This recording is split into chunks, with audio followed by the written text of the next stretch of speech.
I don't know if y'all knew, but I'm not sure if y'all knew, but it is showtime, isn't it? We are on the path back.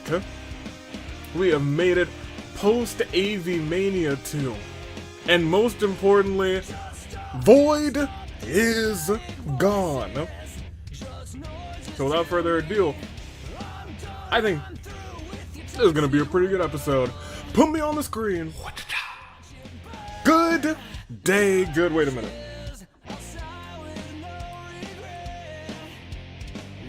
Much better.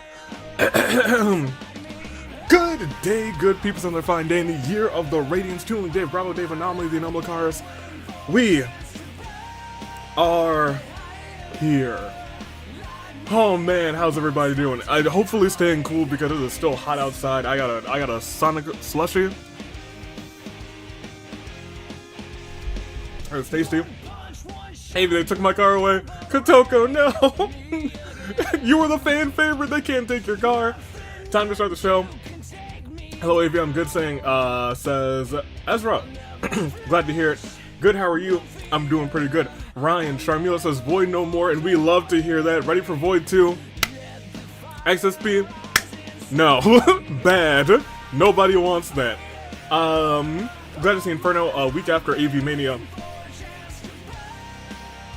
It's a nice little 1 week break. Just between the two, just this time. Just this one time because we have a 5-week month. So, we had that extra wiggle room for that week. So we still have like, it's still like, it'll still feel like it's the first week. Because we have 5 weeks and in 2 weeks we'll have Fracture, which we are working hard to clean up. Because when we got there it was a mess. The stage was falling apart. There was all sorts of railings and things causing all sorts of injury on the outside. We're cleaning all that up. It's going to be a much nicer environment. It's going to be restructured. It's going to be beautiful. It's going to pop. And it's going to be something to talk about. However, that's 2 weeks from now. And it's nice being in charge of, you know, something there. Something there. We have, and you know, they're no longer like, so we also have to like take a second to realize. The arena's just going back and forth. That doesn't happen anymore. Unfortunately, when we fired Void,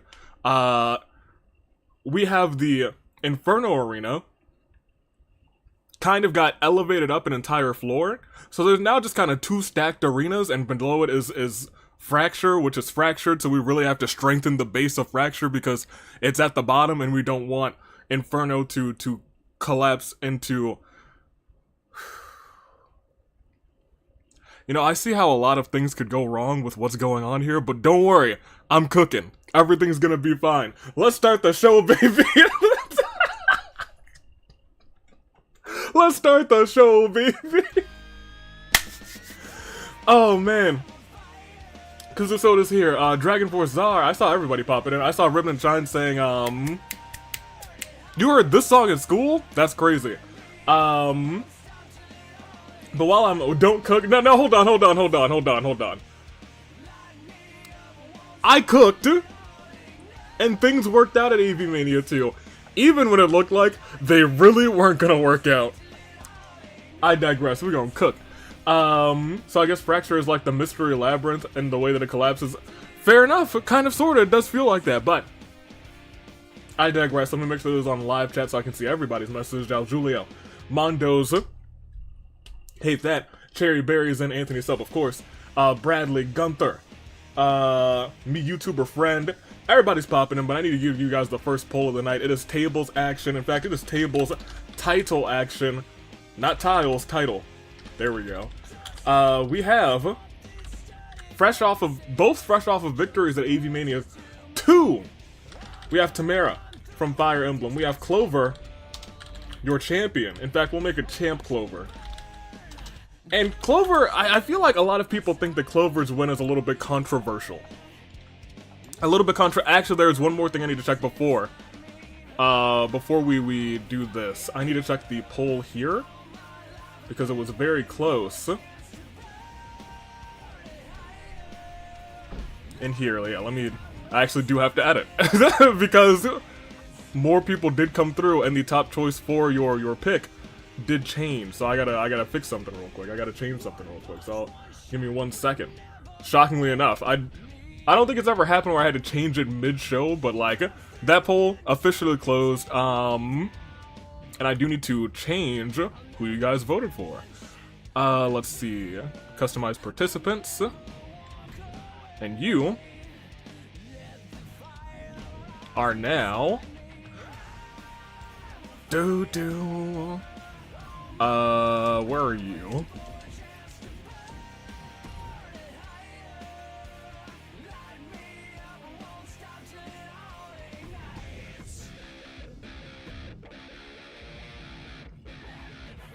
Where are you? Am I blind? I might be blind. How are you guys doing while I'm being blind? Okay, there you are. Bet. Alright, now we're good. Now we're golden. You guys are making me change this already made match. Because I figured everything would just be fine and we wouldn't have anything crazy. We wouldn't have any changes, but you guys got your votes in, and at the last minute, it was a flip-flop. There was a flip-flop right at the end, which is crazy. Interesting flip-flop, too. Y'all are voting. I can go ahead and click Start Show now. We can get the show on the road. I'm really surprised. I'm not gonna say, like, who won, but, like, we'll see.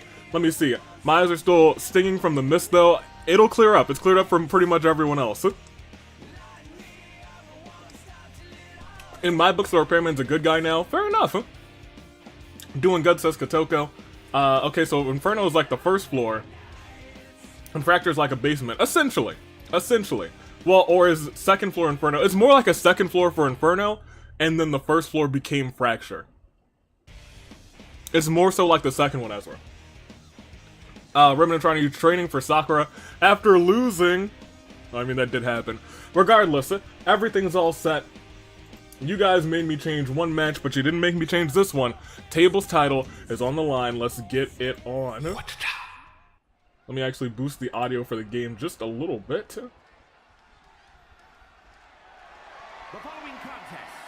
Say your bit.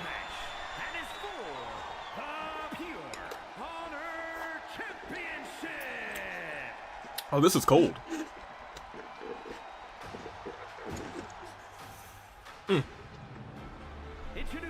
Most excellent. Coming out first, after leading her team all the way to victory. The one and only. Also, it's so strange that we have two announcer tables down there, and then we have other announcers just right there. Who would have thunk we had other announcers? What do they do? What do I pay them for? Regardless. Let me see. Do we know if now is any better after what we saw in AvII-Mania 2? No. No, she's not better. Some could say she's worse. It's rough. It is rough, but I hope that Nao's gonna get through it. I hope she says she's found a friend. Hopefully this friend is real and is helping her get some help, some assistance. Guess we'll find out in the main event. Not good, I bet. Poor Nao. And we can't even blame our new table's champion for all of that. We have to blame Void. These are the after effects of the Void situation. Clover saw her moment, took advantage. And can we blame her for it? No. We truly, sincerely can't blame her for it. If you were in a title match and your opponent wasn't in the right headspace, the show unfortunately does have to go on, and Clover did just that. She let the show go on. Nao's in her Delulu era, just like me. Kuzo the Shipper says, I don't know why, but I have a bad feeling about Nao's friend. Ryan says, hopefully the friend isn't a hallucination. At least not a mean one. Fair. I hope not either. If that's the case, who's the three main announcers? Who knows, but what we do know is that the World Tables Championship is on the line right here, right now. Let's see it. Let's see what's up. Timerra, out of the gate quick, oh my gosh! And I think she knows, because remember, she fought that grueling, nearly hour-long match, nearly hour-long match at AvII-Mania 2. We thought it was never gonna end, and she's injured because of it. She did pick up an injury because of it, so she's got to come out of the gates hot. Remember, and Timerra's already injured? Yeah. Remember that long match. But Clover's out here doing her best, but already injured too, so Timerra's taking it to her. Let's see. This stream I'll try and make an effort to behave. At least one of you will. At least one of you will. In fact, most of you are good. Some of you, though, you misbehave. Bridged into that suplex. If this were a pin-style match, oof, it would have been pretty, but that's not the case. Clover taking to the springboard again and hitting that move twice, going from the wall 2 times in a row, and Timerra's already not planted on her feet, and instead it looks like she's about to get planted on her face. Who would have thunk? Clover climbing up to that middle rope. Completely misses that move. Timerra barely moved out of the way, but can Timerra get a semblance of control? She is a future queen. She is a future ruler. And if she can't beat Clover right here, right now, what will all of her people in Psalm think? What will her other friends think, who will be probably fighting for the tag team championships at the first ever restructured Fracture? I digress.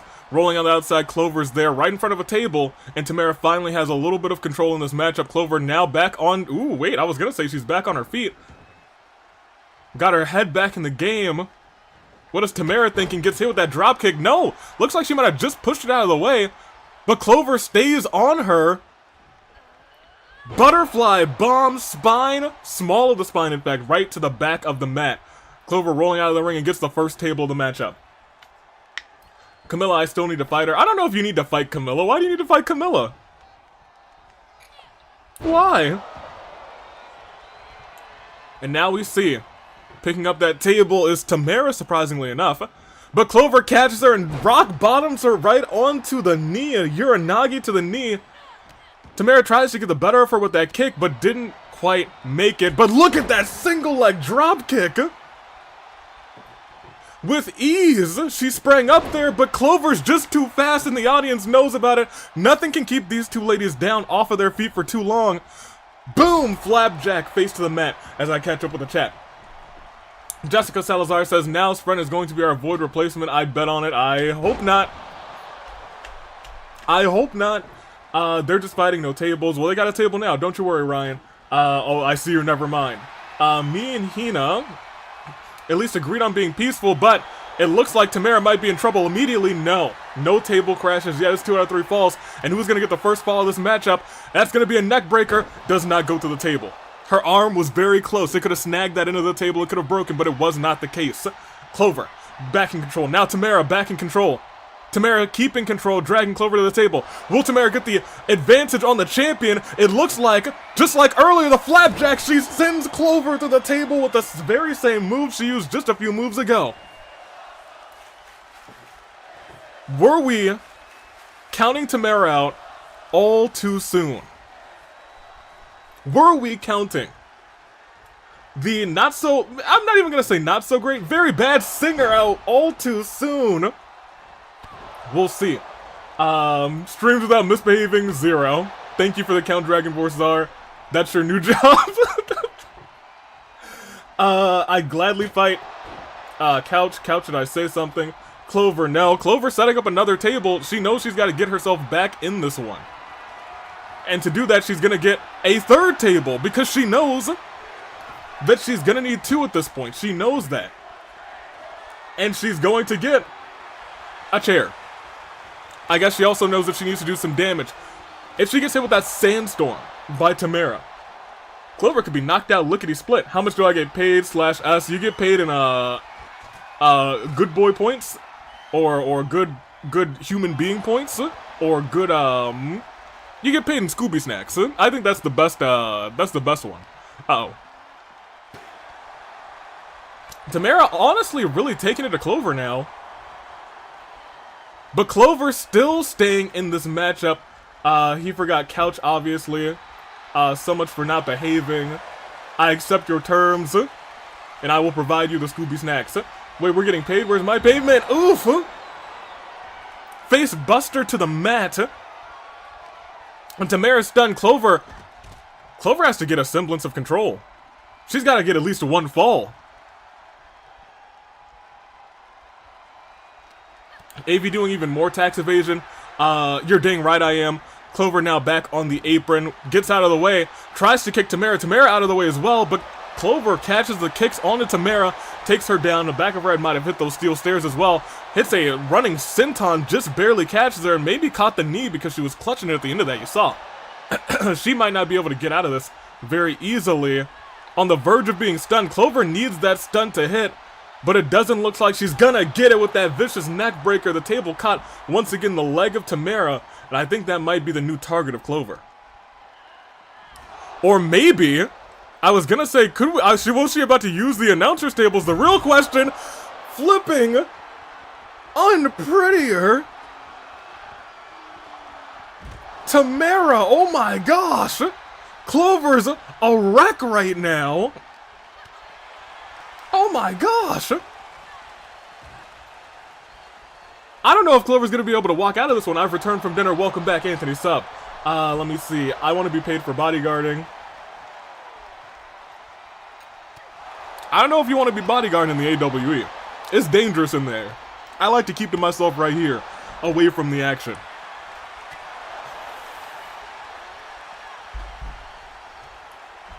And here we go.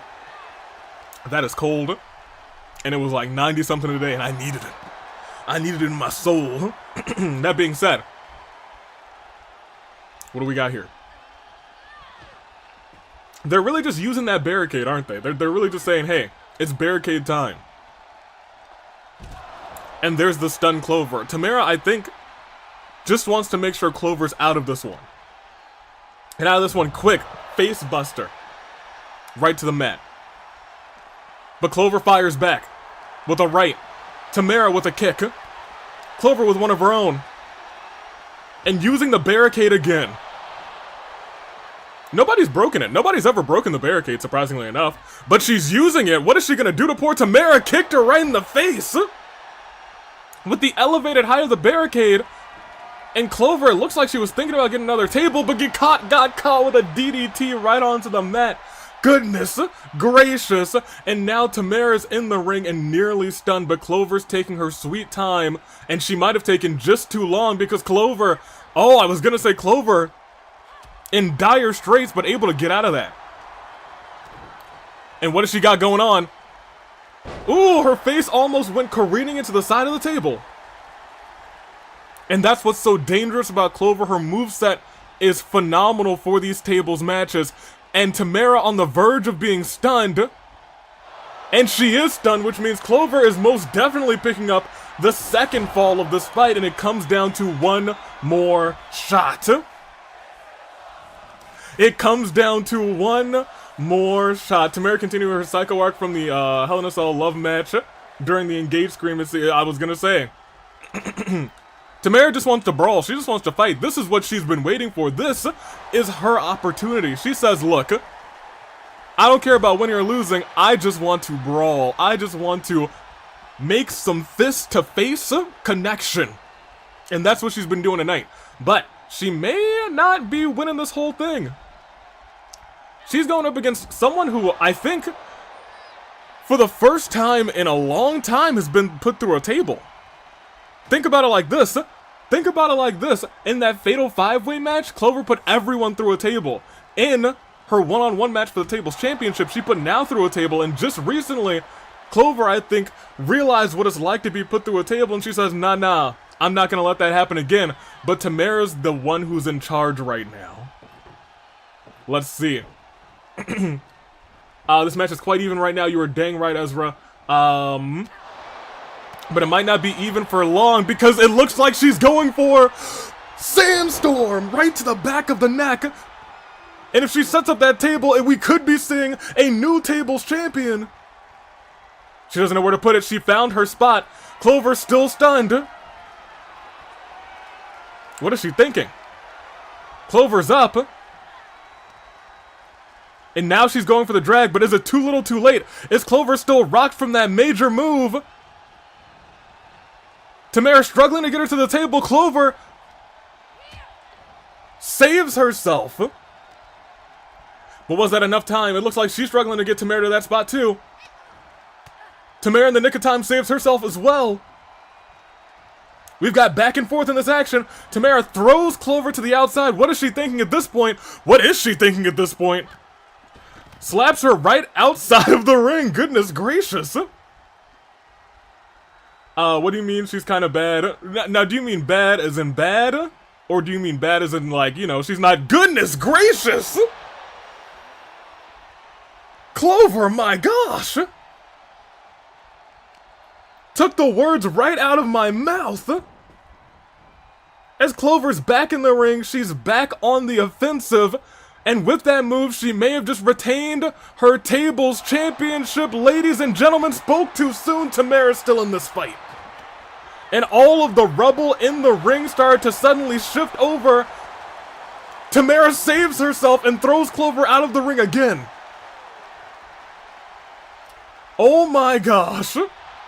They're doing the dance of a lifetime right next to the table, right on the outskirts of the table. Any of those moves could have sent someone flying through. But now Timerra is on the verge of being stunned. And Clover realizes that, and she's going for... Oh, that kick, but she missed it. I can't even say she missed it. I gotta say that Timerra dodged it, but Timerra couldn't dodge those steel steps, running senton, leaving her stunned on the outside. Clover, what is she getting? Another table. And slams it down. I think Clover, we're starting to get the Clover that we've seen in some later things. We've seen Clover get a little bit unhinged at times. And I think we're starting to see that. Timerra came out of the gates unhinged. But now Clover, I think she was trying to keep her cool. She was just trying to get the audience back on her side. But now she's starting to be unhinged, especially with a kick like that right to the jaw. Unhinged Clover is rocking Timerra right now. The brainset of that Clover, exactly right. Pi, who I refuse to call Mondo's that what you have at the end of there.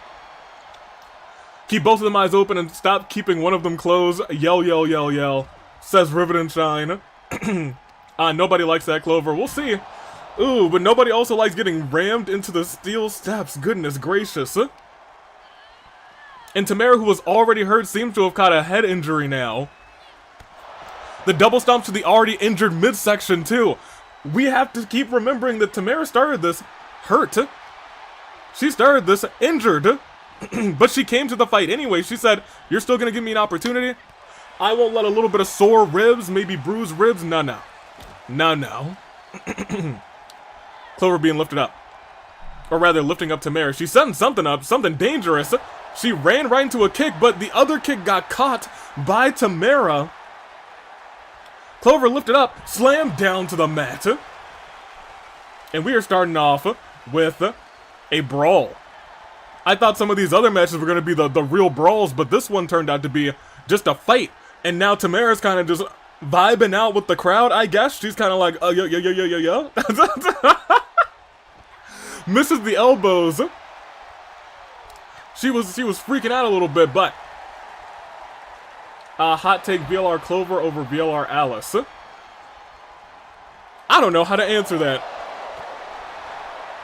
I think that might actually be a hot take. I think that is a hot take, just like that kick to the face was as hot as can be. Lifted up, and a shot to the jaw. Clover stunned.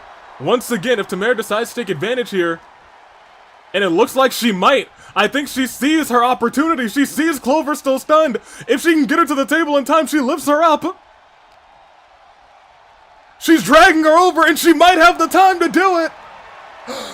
And it looks like your new tables champion took the advantage, stunned her on the outside, brought her to the inside, and slammed her right through that table. Timerra is the new tables champion.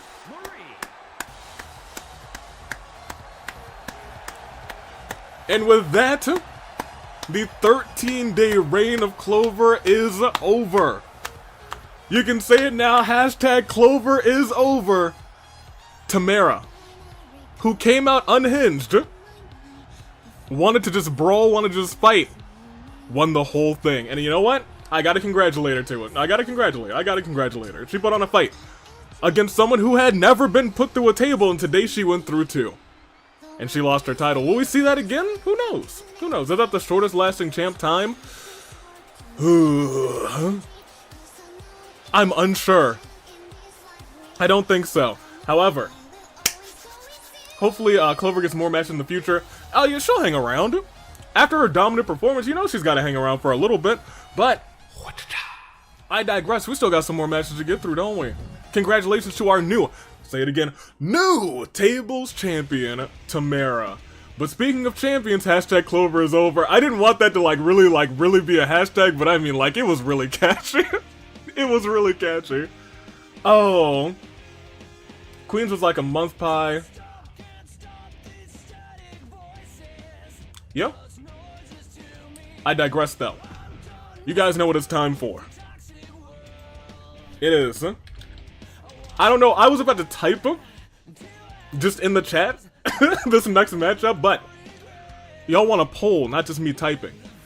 It is a champions, or championship rather, contenders match. And I'll explain it in a second.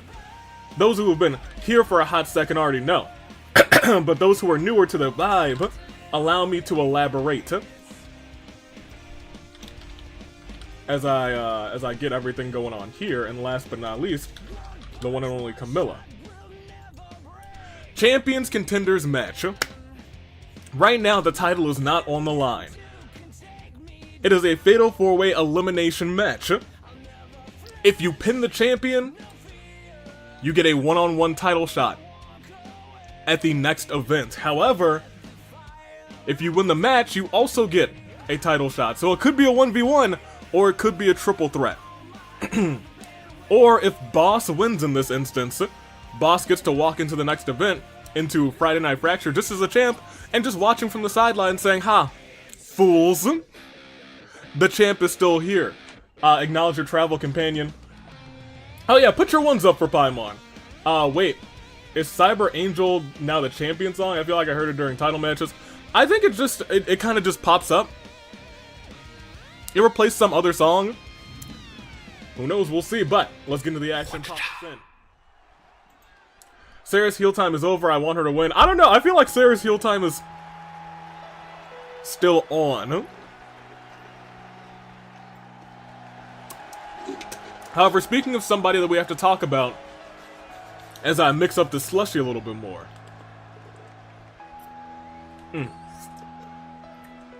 Let's talk about Boss.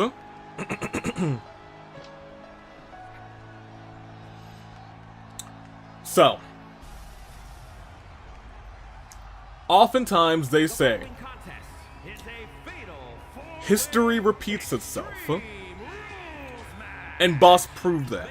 Last year at AvII-Mania 1, Boss unhooked that championship, became the first ever champion in the AWE for the ladies.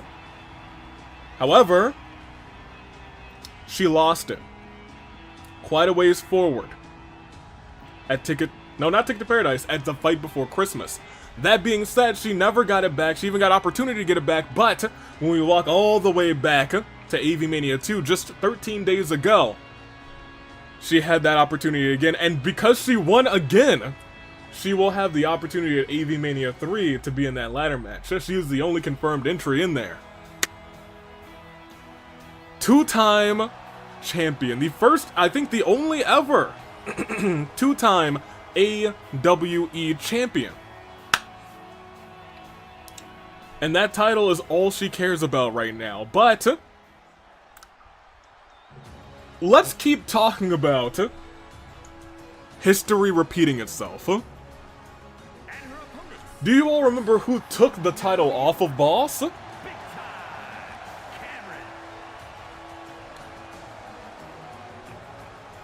Camilla. Keep that in mind. These two and this title has been like a feud that has gone over for the entire year. It's built up. It's the reason, really, that Boss was like, alright, get me repaired. I'm at my lowest of my lows right now. But also keep in mind this. Camilla's midsection will never be the same. She almost perished earlier this year due to an attack from Boss, sending her, Camilla, through a lighting, like a giant light, a giant spotlight. The glass, the electricity almost fried her alive, almost tore her to shreds. Her midsection will never be the same.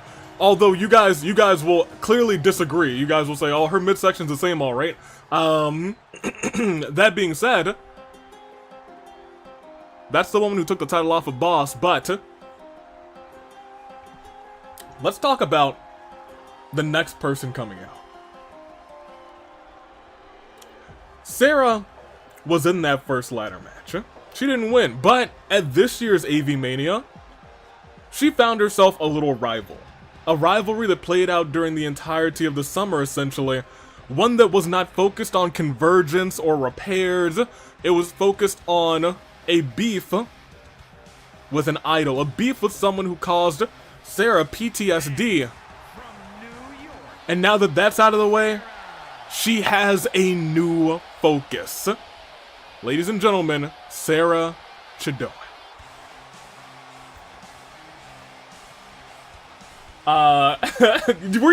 were y'all barking? Y'all were barking. Y'all need to behave. Sara wants a title now, says me YouTuber friend. Her war against Miku is over and her goal is the title. Correct. Let me keep on scrolling over here real quick. Out comes Sara and her extremely long intro. That means I got time to drink my slushie.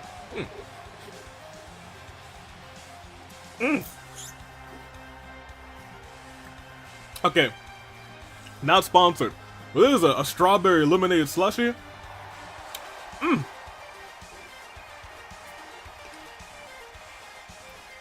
It is delightful. It is fantastic. Mikan can't cash in. This is technically not a title match. That is not true. Mikan can't cash in. I think mainly because it's a Fatal 4 match, she wouldn't want to cash in, first of all. But Mikan could cash in non-title matches. Even if it's a non-title match, if currently Boss is just having a regular 1v1, Mikan could say, hey, I want in. It could be after one of her matches. Mikan could be like, oh yeah, you look a little bit banged up from your last match. I want to cash in. It does not have to be a title match. That slush, that just sounds like a really good slush. Let me tell you, Jessica, let me talk to you. It is so fantastic. Anthony Sub says Sara may be a heel in AWE, but I wouldn't mind her winning the title as long as she can still use this entrance with the title. She sure enough can. Because right now she is in control of every member of the audience. This is the master manipulator. You see the moves. You see that when she throws her hands up, the entire audience throws their hands up too. Even though she's been decimating Miku relentlessly for what feels like not the best of reasons, they still cheer her. And that's the wild part. That's the wild part. It can only be a 1v1 for Mikan to cash in, though. Honestly, her having the golden ticket is forgettable, in my opinion. Yeah, that's what they want you to do. They want you guys to forget that she has the golden ticket. She might not cash in this week, next week. She might not cash in until right before the next Ticket to Paradise. Keep that in mind. There is also one other way Mikan can cash in. Mikan can announce her cash in, and that's something that has not happened. But I do acknowledge it, and I will not tell you guys if it happens. Mikan can announce her cash in, and the last match of the show will be her versus the champion in a 1v1 match. That could happen. I will allow it.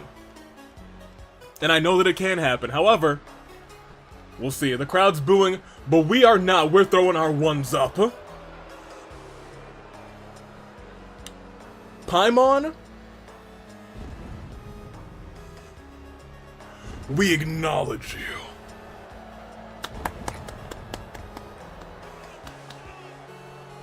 Paimon slowly saunters through the ring, everything on her mind, knowing that she just lost her title. She was just the champion at Ticket to, I'm sorry, at AvII-Mania 2. About to get all my major live events mixed up. And now she wants to win it back. There are two ladies in this match who have never been pinned for that title, one of them being Paimon, the other being Camilla. Both of them lost in ladder match scenarios. However, now they just know they have to win, pin boss and win the match, and/or win the match. Let's see how it happens. The only person who has never held the title in this match is sharpshooting, steel-minded Big Sister Sara. And I think you might think that makes her a little bit more motivated to do better in this match. But I guess we're about to find out right here, right now. Let's see how it all plays out. Oh yeah, when are the AW Awards happening? I think we're gonna try and set them up after we bring in a fracture that is completely ours, and then probably the week, I won't even say the week after that, I'll say maybe that same week, or weekend rather, we'll probably open voting, and then we will have those announcements, who wins those awards at the next Inferno. So I guess we can just say the next Inferno is the plan. Mikan will win the Best Cake Award. We will not have a Best Cake Award. Y'all behave. My gosh. Let's see what's going on. I want an AW award. You could get one, who knows? Big slap, big kicks. And now we kind of have a 2-on-2 scenario here. Camilla immediately, as you see, going after Boss. Boss focusing back onto Camilla. These two have a rivalry of a lifetime. It's not quite the rivalry turned friendship, again, that we saw with Sakura and Hina, who are both resting and recuperating after their very brutal War Games match. But here, these ladies, they know what they're fighting for. I think everyone just wants to do the most damage to Boss. And you know what? Makes a lot of sense. Best OC character, Arrow. Me Cake, Behave You Fiends. Me Cake. Sumi Cake. I hate it here. Look at the walking with the heels on the back of Boss. Paimon then throws Camilla out of the ring. Seems to shift her focus, but may that have been for the... Ooh! Sara moved that ladder and saved Paimon's life, I think. That Frankensteiner was about to go top of the dome of Paimon directly onto the steel, but Sara moved it out of the way, and you know what? I think that means that Sara is acknowledging Paimon. You better believe it. That being said, heavy hits to Sara. Paimon now in control of Camilla. Boss flies and hits literally nothing and nobody, but all of a sudden, already worked up, Paimon destroys Sara for 1. 2, Sara kicks out early. Sara kicks out early, but she's already been hit with a finisher so soon in this matchup. Camilla, a kick to the face. Another kick to Paimon. Yeah, I was in the anime, you didn't know? Oh my gosh. Goodness gracious. And Boss throwing Paimon out of the ring, seeming to set something up, but Sara got in the way, stopped her. Boss tried to go for a headbutt. Camilla's running with a sledgehammer. Camilla, what are you doing to Paimon? No! Not like this! Oof. And a big time kick. Taking Camilla down. Sara going for a power bomb on the inside. And one has to wonder, will we ever see Camilla and Paimon back in the ring? I don't know. But this might be exactly what Sara wants, to be alone in the ring with the champion. If she can pin the champion, she has a shot. She doesn't even need to win the match anymore. Of course, she'll want to keep it a one-on-one. But I digress. Let's see how it plays out. Sara catches the hand of Boss, and Camilla beats Paimon with a kendo stick. On the inside, a shot to the back of Boss. Sara staying in control and going to the corner. She's setting something up. She's setting up for devastation. She's got her power stance ready. Kick to the back, but she misses. Boss gets out of the way in the nick of time. And stomps on Sara.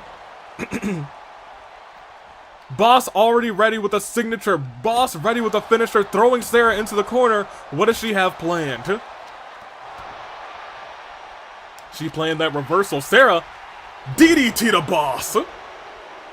Boss struggling to get back to her feet. Sara saying, oh man, no. I need a weapon. I need to make sure I have the advantage. Then drops it, surprisingly, and takes it outside of the ring and hits a super kick right to Boss's chin, but she's still standing up until Sara takes her down. On the other side, we see Paimon now delivering some sweet revenge with that sledgehammer over to Camilla. This is not the 2 sets of 1v1s we expected, but they're the ones we're getting, and you'll love to see it. Sara tossed back in the ring. Camilla catches her, focuses her attention back on her former and potentially even current rival, probably forever rival, as Sara then focuses back on the champion. Tries to, I think, maybe get out of the way, catches Paimon, and now we're seeing all sorts of brawling. Now they're just all brawling over there by the barricade, the AI's best friend. Let's see how this one plays out. Oh no, this should have been false count anywhere. So, behind the veil, surprisingly, I did test this 2 times. Neither time, it didn't take as long as I thought either time. So I said, you know what? Let's let them cook. And I'll tell you what, the one that I tested later on, they did cook. They for sure cooked last time. Steal right to the back of Paimon. Boss getting tossed up the ramp, and Paimon catching Camilla with a DDT onto the hammer. I'm the Mommy Milkers fan here. It is in your name, Kotoko. It is in your name. Camilla caught on those stairs. Sara going back after it looks like Paimon. As the other two are down, Paimon with the heavy hands, the heavy shot, trying to take out Sara quick. But Sara with that reversal. Guys, no Sonic Y. What did you say? I don't think I want to know. Toss in the corner. Drop kick by Boss, taking Paimon down with ease. And now both of these rivals, Boss and Camilla, both have weapons. Camilla looked like she was taking the scenic route. She's still taking the scenic route. I don't think Camilla knows where she's going. Camilla's very confused, and you know what?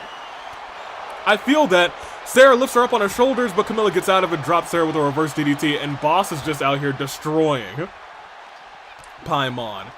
Viciously destroying Paimon. And now these ladies are just tossing each other around like loads of garbage. Let's see. It tastes like sun-kissed strawberries. What does? I don't know, Cherry Berry, but that does sound delightful. Let me see. Thanks for the job, by the way, Kusasoda. I wouldn't have got it without you, Lamel. The thumbs up. I don't know why it got me. It's no problem, Sonic. I'll tell you what's no problem. By Sonic, this strawberry lemonade slushy, I'll tell you what.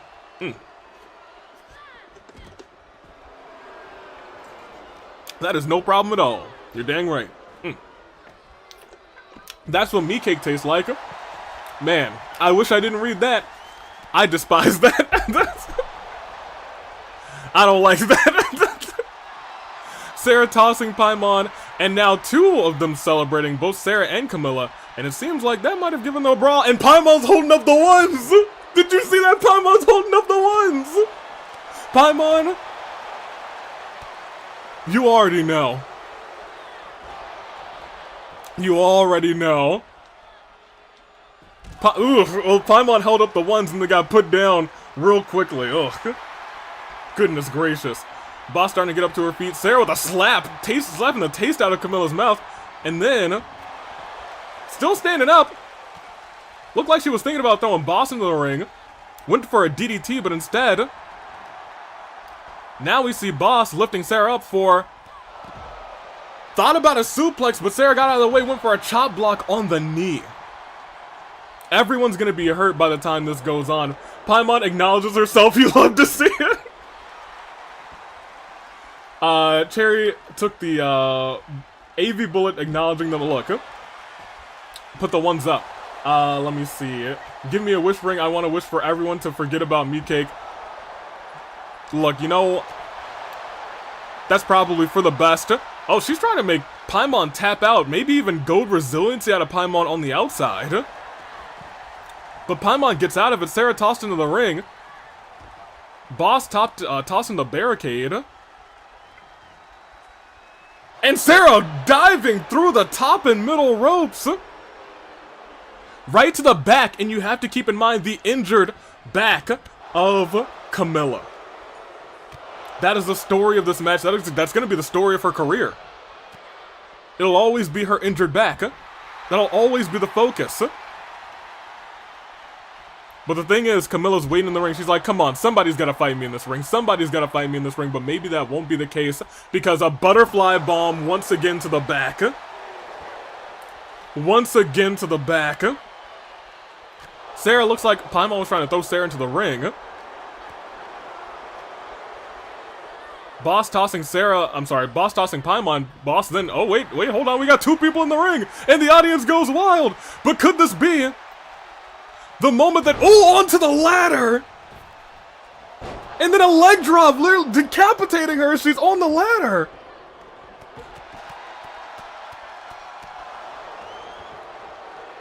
Paimon has no mercy, but a shot to the back with that bat.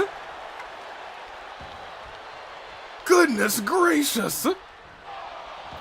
I don't know if that saved Camilla or not. Because now Paimon and Sara, the two people in the ring, but once again Paimon's hitting that, that hard pity. But Sara kicks out. Sara forced to use resiliency, kicked out of hard pity by Paimon, but Paimon now has the chair. Paimon with the chair, turns around, goes after the champion, which is wise, because if she can pin that champion, guaranteed title shot. And I think that's exactly what she's thinking. What is she doing? She's doing the dance. Do a little dance. No, she's hitting. She tried to hit Sister Abigail, and Sara said no. Instead, use the bat. Paimon still has the mist in her arsenal. 1, 2, boss kicks out, forced to use resiliency.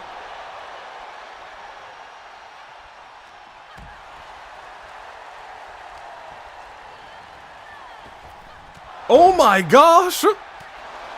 Luckily, we do know. Oh my gosh, the rolling stunner! The rolling stunner! The thing that we've seen take Miku out time and time again is about to take Camilla out right here, but she kicks out with resiliency, and just like that, so many people burning resiliency, and the only one who is not is Paimon. My gosh. Sara standing alone in there, dodging the kick, but a kick to the back. Lifts her up. Oh my gosh. Sara reverses it with a crossbody. Gets the baseball bat. Camilla's in danger. Saves her back just barely, but doesn't save her face as the relentless Sara is ready to end Camilla's chances. But Camilla with a dropkick out of nowhere. Gets the steel chair. Bashes Sara right across the forehead. Goodness gracious. She waits for her to get up, and could we see it? Twist of Fire Emblem Fates rolls into the cover. That's 1, 2. What?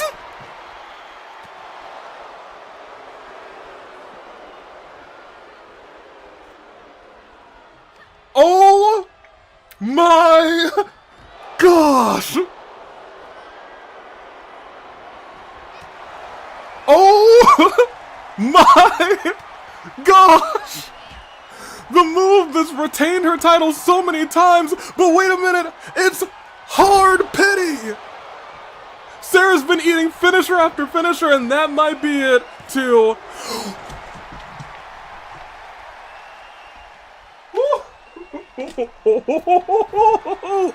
Oh my gosh, and over there, oh my gosh, that's the same move.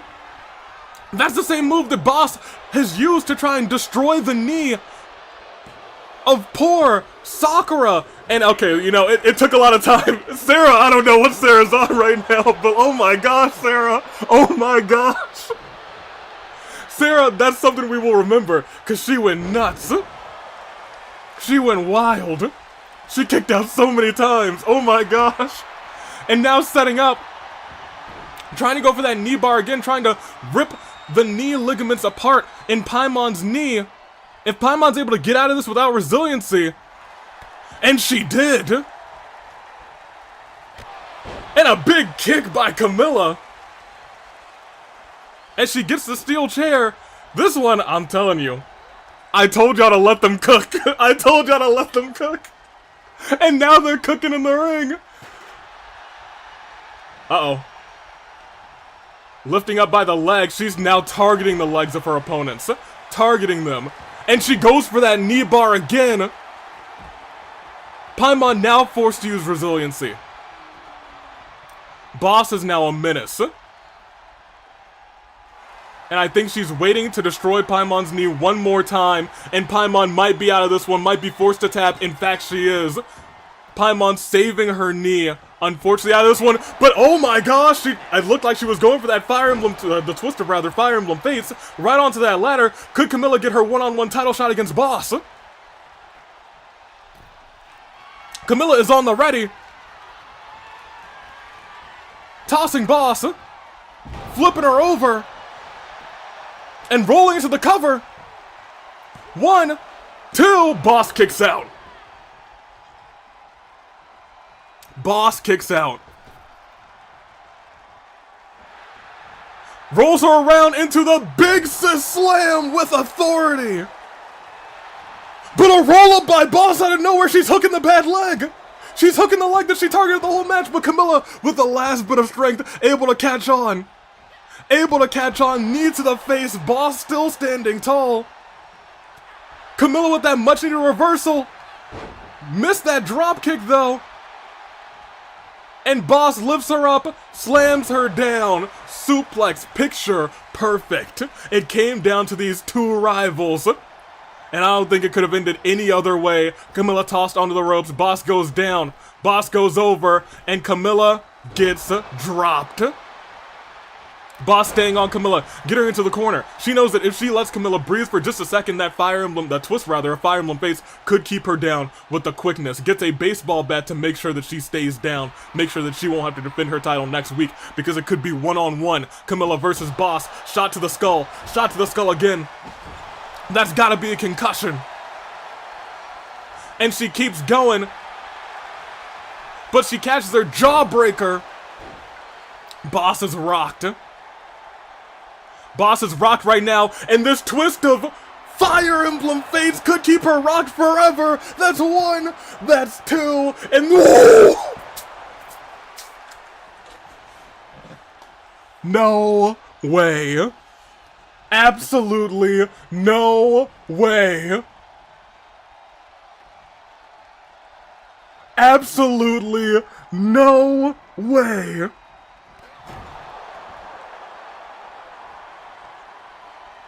And now Boss has her right where she wants her.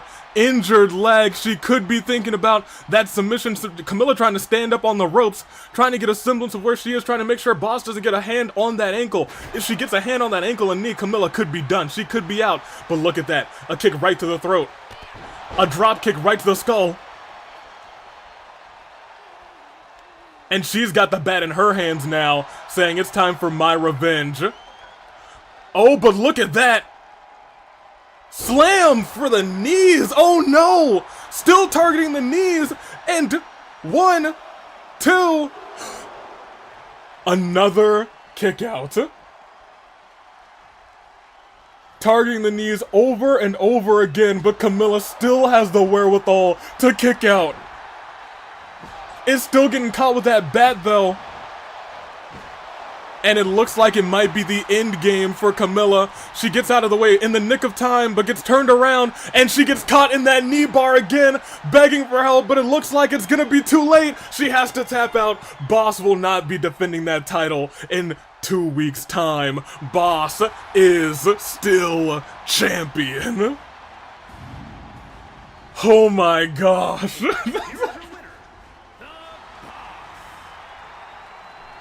Oh my gosh. Whew. As much as I know y'all all probably wanted Camilla to win. Man, what a match they all put on. Unstoppable Sara. And then it became unstoppable, Camilla? Oh, the kick out of the Fire Emblem, the Twisted Fire Emblem Fates? I lost my mind. I lost my mind. And that's why I said, we gotta let them cook. Boss, you have done some tragic things in the past, but you know what? You get to enjoy your title run for a little bit longer. Will Eggman be able to do the same thing later on tonight? Well, we'll find out. But I'll tell you what, they did cook. For sure, they cooked.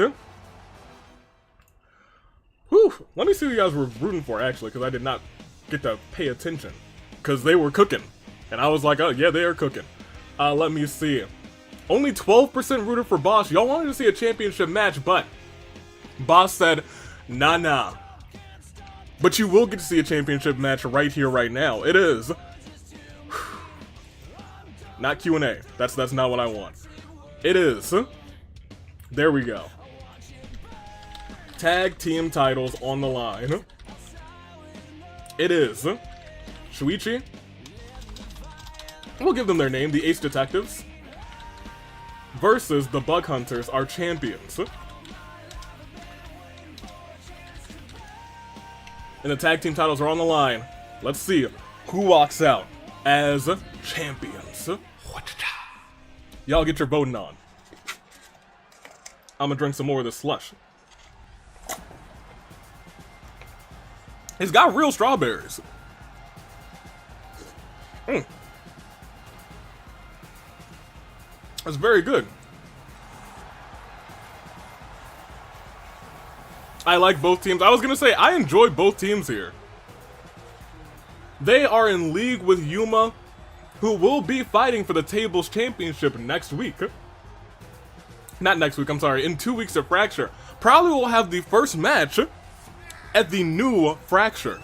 So that's exciting. If you can't do this to me, how can I choose? Well, you're gonna have to choose.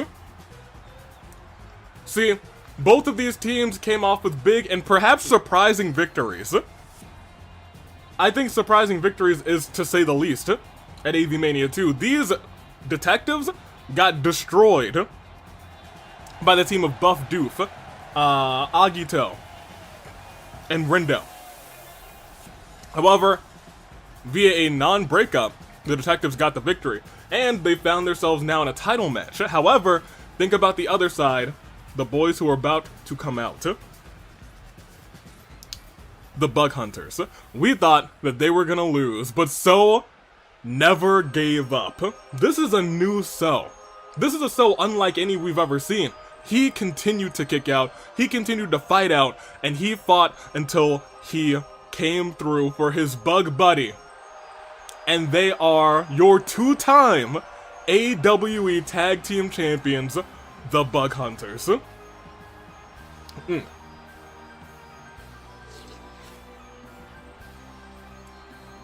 That's very good.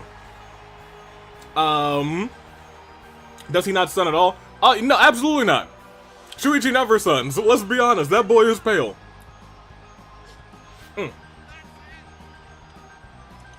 Pretty much as pale as can be.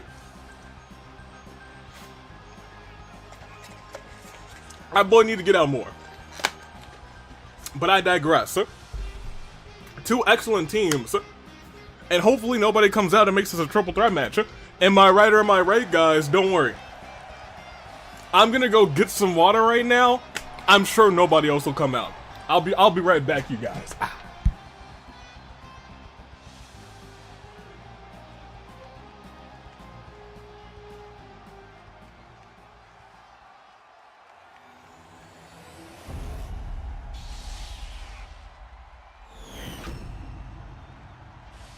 The following contest is a tag team match set for one fall and is for the Alliance prestigious Tag Team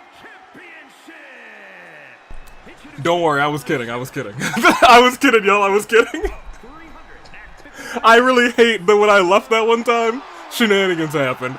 I just went across the room to get some tater tots. And their opponents. Don't worry. Did I scare you though? Don't scare me like that, AvI. Wait, no, don't worry, we're good. Dang it, AvI. I had to I had to be a little silly. Just a little. I love me some tater tots. Me too. I was gonna have them after the stream, but I was like, you know what? I'm gonna get a couple of those right now. Here we go. Look first of all at the height differential between Shuichi and between Gonta. Gonta is a physical specimen. Shuichi needs a little bit more working out and needs a little bit more sun. Nice looking belts. Thank you, DJ. Also, welcome in. Tag team titles on the line just after AvII-Mania 2 as well. Both of these teams pulling off unexpected victories. But look at So. He is using his own body weight to propel other people. He is fighting smarter. He is fighting harder, and he is fighting for Gonta. And I think Gonta now feels like he might have to prove himself that he can save his little buddy too, that he can win for them. Because So had to carry in that last match, the match that won them the tag team championships. That was delicious. And you have to think about the psyche of Gonta when they lost their tag team championships the first time due to, you know, exactly what happened this time, where I was pretending to go and get some water. And then the Converged came out and some shenanigans happened and they won the tag team titles. Remember that. Remember the last person in that match other than the Converged? Gonta. I'm sure the psyche of Gonta was like, I wasn't able to defend those titles. I wasn't able to do it for So. I wasn't able to do it for the people. And that's gotta hurt mentally. Anybody. And so I know Gonta probably thinks he has something to prove. And will he prove it tonight? Let's find out. On the reverse side, we have the detectives who also have plenty to prove. Also, the referee is glitching out. Whose ref is this? I know we hired some more, but like, you know, I guess Sammy needed a break. And while I think about it, I did have a talk with Clyde. Sammy, I think he's probably roughing one match tonight. I wanted to give him a little break after everything that happened with Converged and whatnot. Clyde is also taking a break. He's taking the night off. I did learn that Clyde, he had his wife and his 2 kids abducted by Void and the Converged. He said, you call our matches to our advantage, and nobody gets hurt. He also said that if he tells anybody, they would know. And the same fate that Mishima met would happen to his family. And I can't blame him for that. I can't blame him at all. So I salute him for still coming in and doing what he had to do. Clyde, it's okay. They stole his whole family. They stole his whole family. They stole his wife and his 2 kids. He has a beautiful family. Clyde's not evil. The real evil was Void. And the Converged. They were trying to win by any means necessary. A tragedy could have happened, but everything's okay. And I don't trust Clyde. So look, I thought it sounded a little bit sketchy too. But you know what? I talked to his family. They said the same thing. His kids were scared. They were crying. They were happy to see him back. I didn't ask any more questions. I said, you know what? It's all you. I'm happy you're back. I'm happy everything's back to normal. Even if his family was stolen? My gosh. I also just realized my messages don't show up in the chat box under AvI. That's so funny. You must have said something so off the wall that the chat box blocks your messages now. And I think that's hilarious. I don't know what you said, but it was enough to get you muted on the chat box.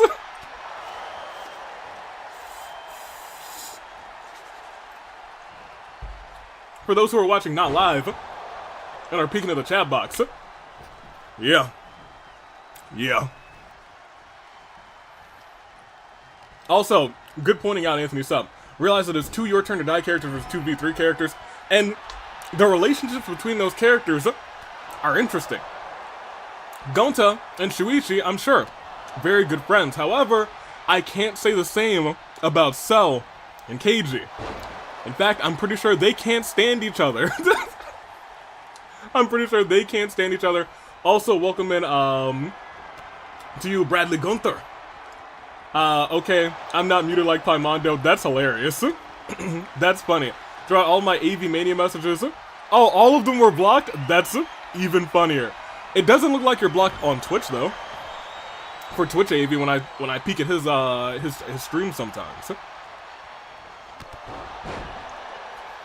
AV, we need to make rivalries. We need drama. I think we had so much drama over the summer. I think it's fine to just, you know, have a chill night where nothing goes wrong. Hopefully. I digress. Arrow and Pie. Tragic. Watching Shuichi throw Gonta around is pretty comical, and almost got that pin on Shuichi. Their dreams were almost dashed. Keiji was almost late to the party. Oh, you need rivals? I don't need rivals. Oh yeah, and AV, if you're confused and didn't see earlier, this is Converged Ezra speaking. Regular Ezra isn't doing again, so I'm here now. Well, welcome back.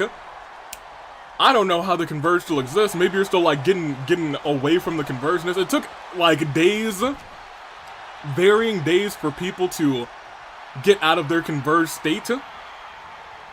Somehow Paimon still has the mist, which is a little weird. But Paimon was never actually converged, so maybe Paimon's just like using physical mist. Paimon's a weird entity. I digress. Banana Girl, the summer was so full of stuff. We need a break from all of that. Yeah. We need a nice calm Inferno where nothing goes wrong. Probably. Isn't doing okay, okay. Fair enough. Hope they do better. What do you mean by ribbon and pie bang? Oh, Bradley, probably. Kuza Soda said, I finally stopped coughing up green slime. Thank goodness. It's a nightmare to clean up, I bet. Evil Smile, says Zhao Julio. Look, we've gotten rid of so many rivals at AvII-Mania 2. Thomas, I'm sorry? So got into the ring and got out. So what are you doing? What the heck?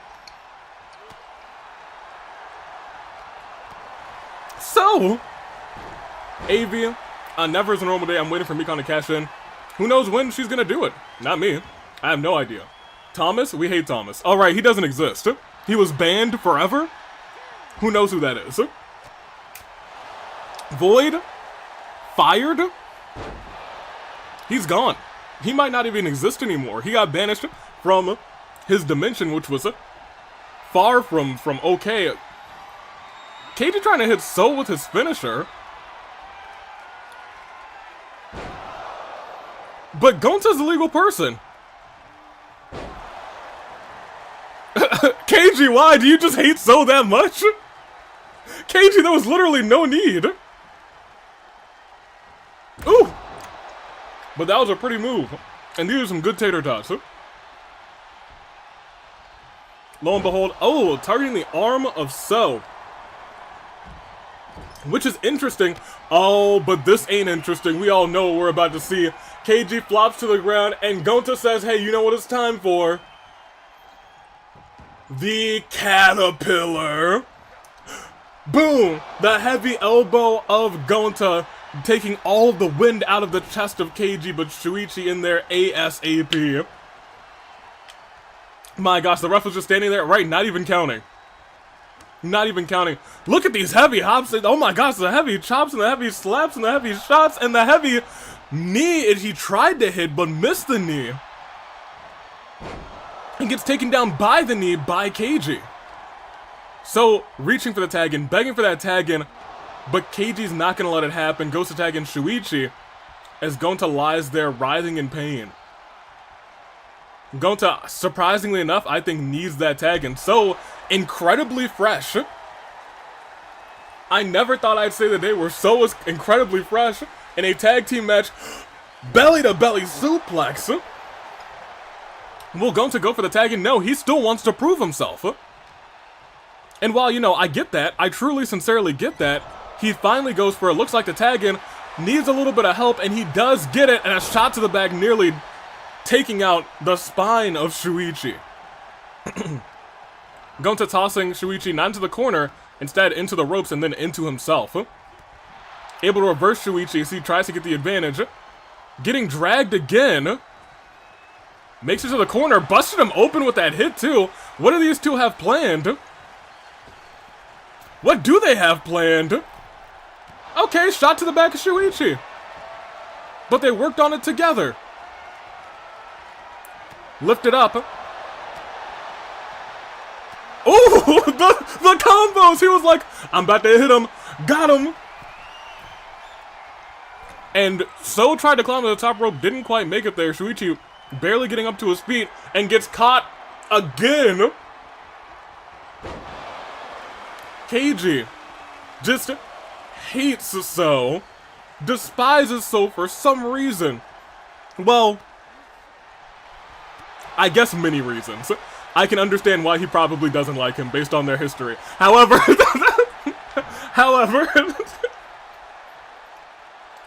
goodness gracious, taking So to the sky, Keiji slams him flat on the back of the mat. But So's still in this thing. So's still in this thing, and the arm of Keiji, the big beefy arms of Keiji are about to be out of this thing, unless Shuichi comes with the help. Does indeed help, and it's funny, Keiji did not have resiliency yet. Keiji did not have resiliency yet. Oh, but look at this. Trapped back suplex. So still trying to, it looks like, hit that arm bar, but he's still not able to. Getting caught with each of those kicks, and now the detectives get to work together, tossing So into the sky. Skyfall, but he gets right back up, but Shuichi catches him. Up and over. Turnabout. One, but Gonta's in there quick. Gonta's like, I need to save my friend. Just got back from getting fast food. Welcome back in, Moon Sniper. What'd you get? Gee, who could hate So? Cough. Alright, look. Look. I understand.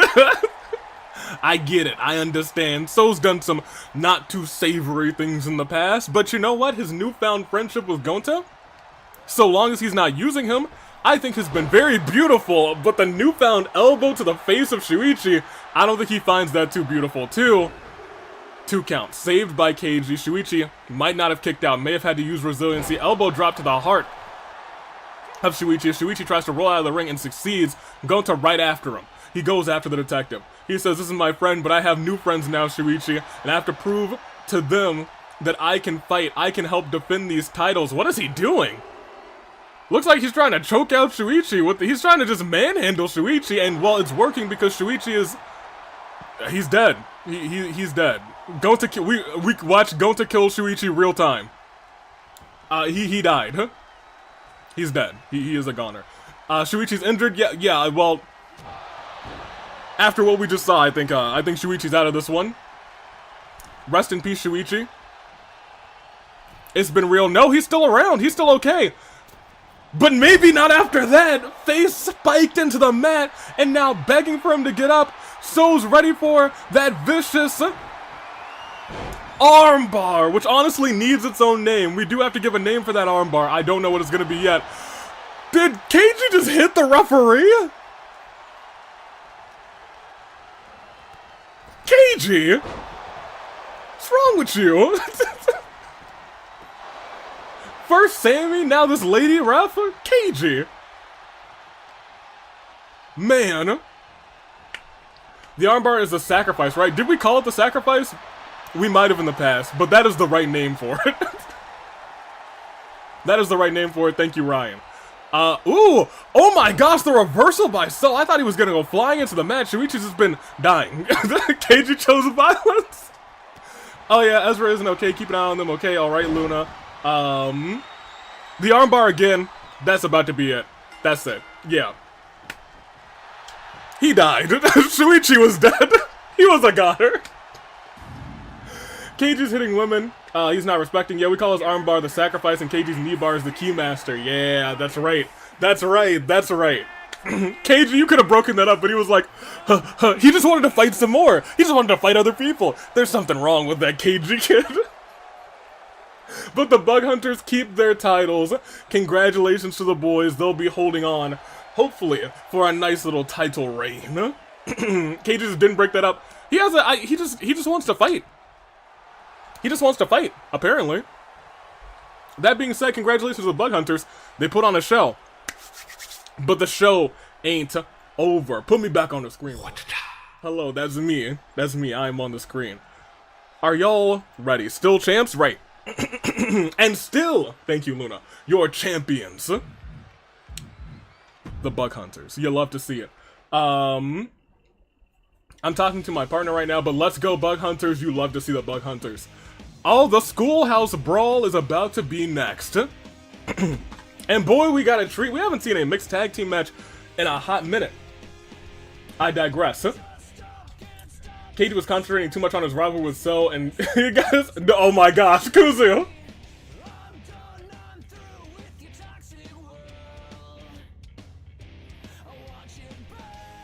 Kuzu, please. Kuzu, please. I don't even think you realized what you said. Kuzu. Oh boy. Start a poll. It's the Schoolhouse Brawl. With a K. It is Gin and Kanna versus Monaca and Nagisa. Get your votes in. Cause school's back in session and the Schoolhouse Brawl is here.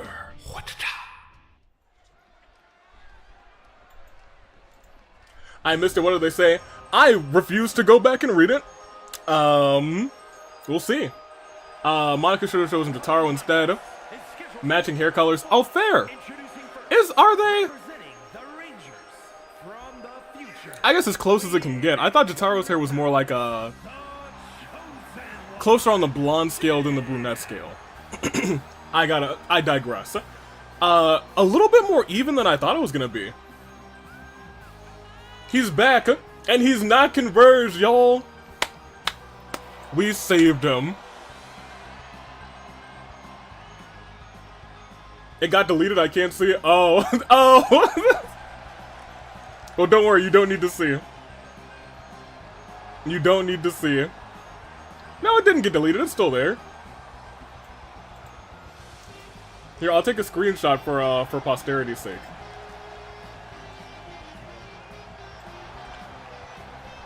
There we go. I saw Kuzu's message on the feed. It didn't get deleted for me. I see it. I wholly see it. But also coming out and decidedly not converged. No green dripping from her face. Her first time competing non-converged. Kanna. And she looks like she's excited to be here.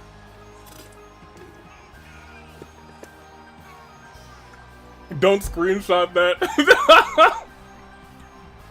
Send it on the Discord. No, look. Me sending it on the Discord in actually hold on. Let me make that a spoiler. Me sending it on the Discord in the AWE chat live, I would never do such a thing. Pi, this is why your chats aren't allowed on the stream. Whatever you said, it was probably deserved that the bot was like, we're not gonna display your messages on the stream anymore. The children have recovered. Let's go. Thank goodness. Can you imagine if Void won? Can you guys imagine? Wait, hold on.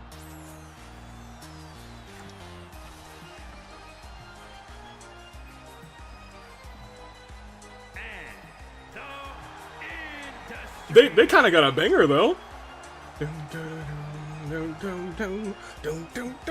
It is a bang. Oh my gosh, goodness gracious, Nagisa. I guess he's the leader right now.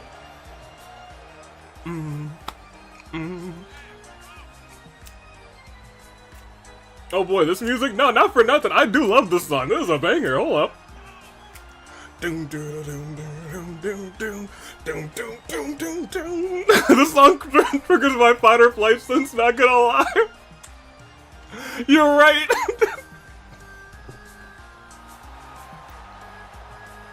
Oh man. Monaca does not have her wheelchair. That is surprising to me. Huh. I wonder why. Oh yeah, mixed attacks can have entrances together. Unironically vibes to this song. Oh yeah, it's either fight or flight. Or vibe. It's in my vibe sense.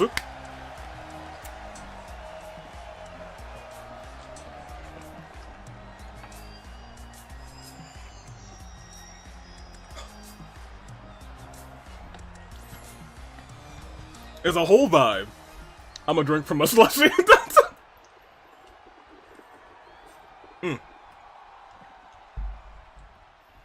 Also, it's a crime Masaru, who actually likes fighting, has never been in the AWE.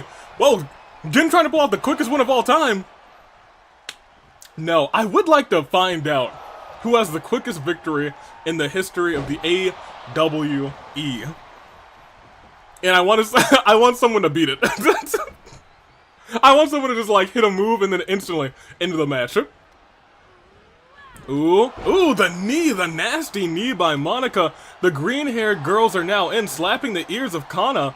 And maybe Kanna wasn't ready to fight. Face busted on the mat. Goodness gracious. Where's Cleaner, tag team partner, the babysitter? Don't worry, they'll be back. I have returned from acquiring dinner. What have I missed? You missed the previous match, which was a tag team championship match.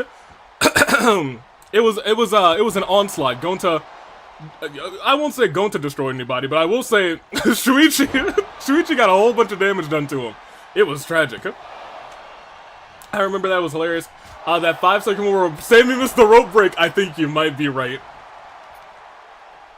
Mona with 13 seconds against Mitra. You guys are probably right. You are 100% right. I don't think anyone's beaten that either. That was a great time. That was a great time to be alive. Back when rematches didn't destroy any. Well, I guess shortly after that. Was that before or after the Hina incident? Was that rematch like a week before the Hina incident? Did that rematch cause the Hina incident?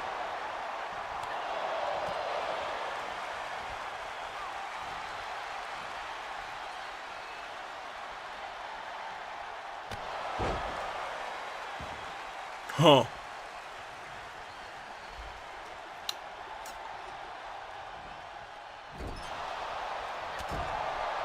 It kind of makes you think now, doesn't it? It kind of makes you think. I think we have to... That was the first Inferno, Hina was second. I don't think that was the first Inferno. Was it?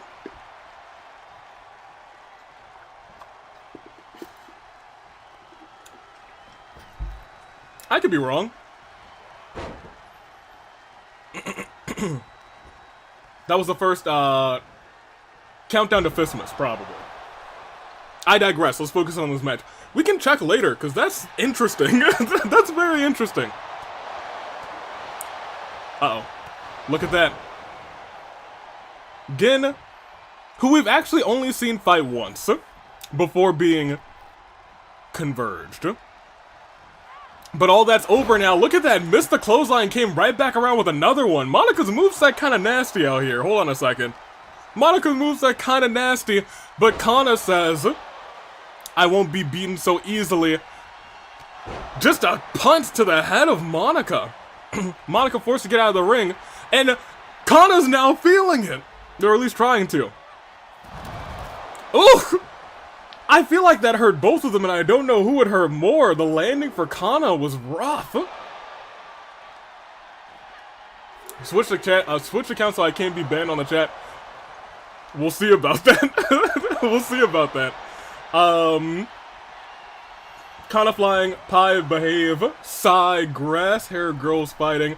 Oh my gosh, the flying knee. Hold on, Monika's moveset kinda nasty. Wait a minute. Hold on a second. Wait a minute. Now wait just one consarn minute. Monika's moveset kinda nasty. Kanna, you need to tag in Gin. You gotta tag in Gin right now, because her moveset's too nasty. It's too nasty for you. Oh, and Sammy is here, thank goodness. Oh, but look at that. Kanna says, your moveset might be nasty, but I'm in here doing whatever I can to make sure the job gets done. Rematches break AWE, let's not forget that. Remember, I feel like we need to like have a rule of just no rematches ever again, because we know what they've done. We know what they've done. Sammy going for the count. Are we gonna see a count out? Ooh, a missed punt again by Kanna, but Monaca hanging her up on the apron, throwing her whole back into the apron, and it's a 6 count with the knee to the jaw. I think Monica's gonna try and win this one by count out, but Kanna able to get back to her feet. Oh, they might just fight. They might just fight. They might just fight. It might be a count out here. But who's gonna get in the ring? Oh, Monica's not. Monica's just waiting outside. Monaca takes the count out. Here are your winners, the Rangers.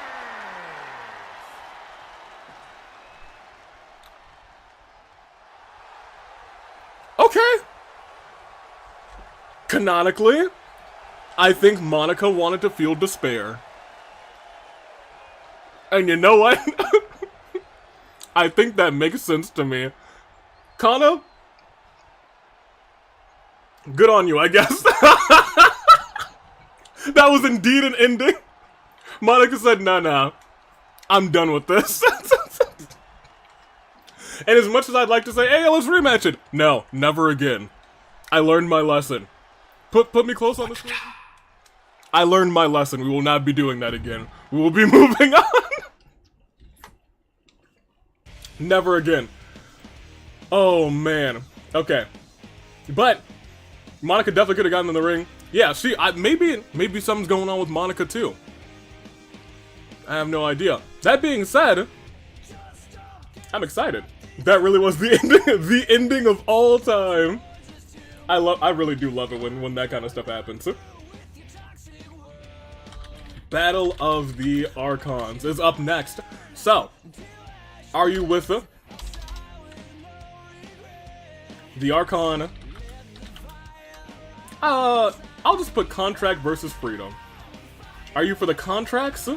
Are you for the freedom? Are you for Zhongli? And whoever Zhongli chose as his partner, or are you for Venti? Whoever Venti chose as his partner. I put Battle of the Archons singular.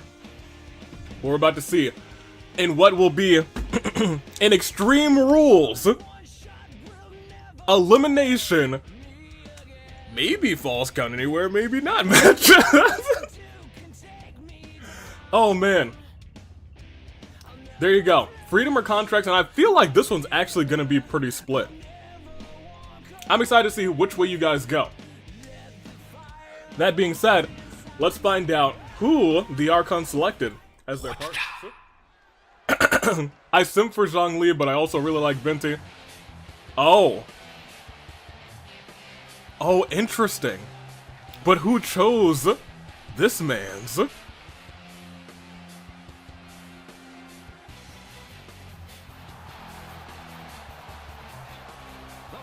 Because the way that I think about it, Obi-Wan could really represent either side. Could really represent either side. The contract he made at the beginning of the game, and the freedom that he provided the world.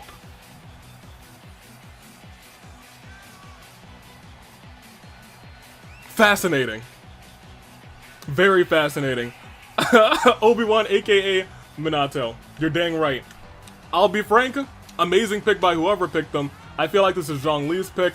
I think it's very interesting that whoever allowed this to happen let Obi come in first. That's what makes me think it might be Venti's pick. However, it does feel like it's a more Zhongli oriented pick.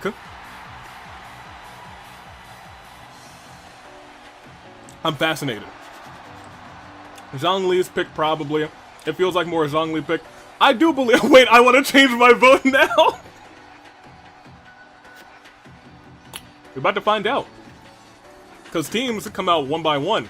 So whoever picked Obi will be coming out next. Which Archon selected Obi-Wan Hold the Kenobi? It's also a banger track. My slushie's almost gone. I'm gonna miss it. I'm truly gonna miss it. Obi? Good luck. Obi has had success in the past. Obi has done some incredible fighting. Also, for the sake of happiness, AvI, don't read Pai's new name, or read their new name, rather. Oh, that is definitely Zhongli. That is absolutely Zhongli. 1000% Zhongli. No shot. Of course. Both respecting the contracts. I understand. When you think about it, it does make incredible sense. Zhongli, for his very first time in the AWE, he will have order. But will he be able to beat Venti? Is the real question. That's what I thought. Wow, that's a hot... Oh my gosh, y'all calm down. No, not like this. Not like this. Knew it. That is the most tame response. Good job, Banana Girl. Sex love. Goodness gracious. What have we done? What have we done? Depends. Does he have more? You know there's a 0% chance. There is a 0% chance this man has any more on him. Chat behave. Though we could have a twist of fate, and it shows Obi on Venti's side. I don't think so, but we'll see. Big. That's, see, you're about to get your other chat banned from the chat. Goodness gracious. Pai. I didn't mute your account, but the bot will. It will. It's done it once, and it'll do it again. What is this guy's plea now? Alright, let's see who's next.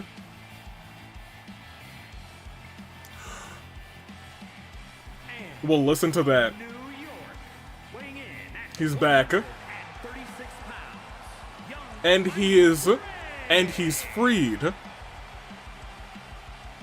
And he's freed.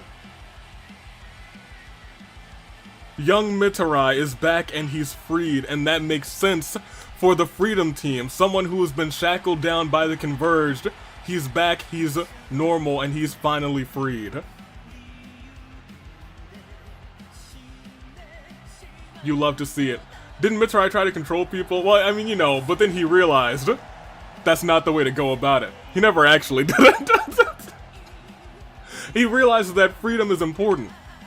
The freedom to make those choices. The freedom, since he was rather converged, I think he realizes more than ever.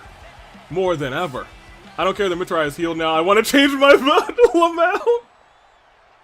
Zhongli, I love you, but I want to root for my man, young Mitarai. Fair enough, Anthony Sub. Here comes the boy, and last but not least, Venti. Oh my gosh. Y'all, he's drinking.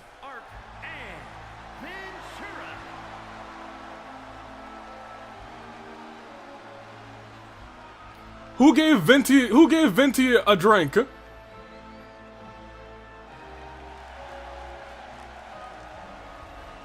Who gave Venti dandelion? Oh.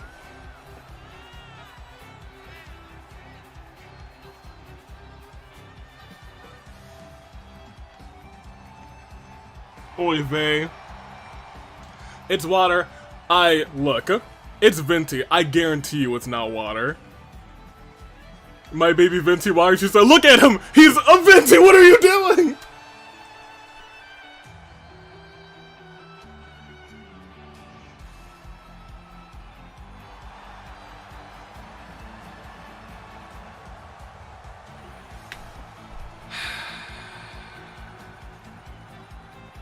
Venti.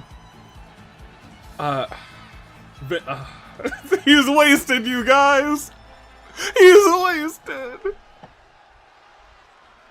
And anything goes in this match, I guess, as well as— oh, young Mitsurai was in that War Games match and he is still a little bit hurt. And he has to go up against Obi-Wan, so, you know, I don't know if that's the best way to go about this. Oh, look at this. Venti already out quick on the gates. Boom! A trio of suplex as young Mitsurai gets his heart stomped in. Oh, but look at that. Turn around into a DDT. Into a quick pinfall. 1, 2. Zhongli already down for 2. Oh my gosh. Venti is out here dancing. And Obi-Wan slaps the taste out of his mouth. And does it again. And then tries to do it again, but Venti with the counter on the other side. Young Mitsurai is beating up a Geo God. But we all know the true Geo Archon is Noel, don't at me. Obi-Wan going after the table this early in the match, but a flying look like headbutt. And it's falls count anywhere. And that ref needs to get in the— get there, ref. That could have been 3. It is falls count anywhere, so this match is going to be a little bit chaotic, ain't it? Ooh! Kick to the jaw of Venti. AV wrong is Yunjin. Incorrect. It's Noel. Venti wasn't actually drunk. They just wanted Zhongli to underestimate them. I think you are half correct. I think they wanted Zhongli to underestimate them. I think that's the half that's right there. I bet it was Zhongli making Venti drunk before the match. You know what? I believe it.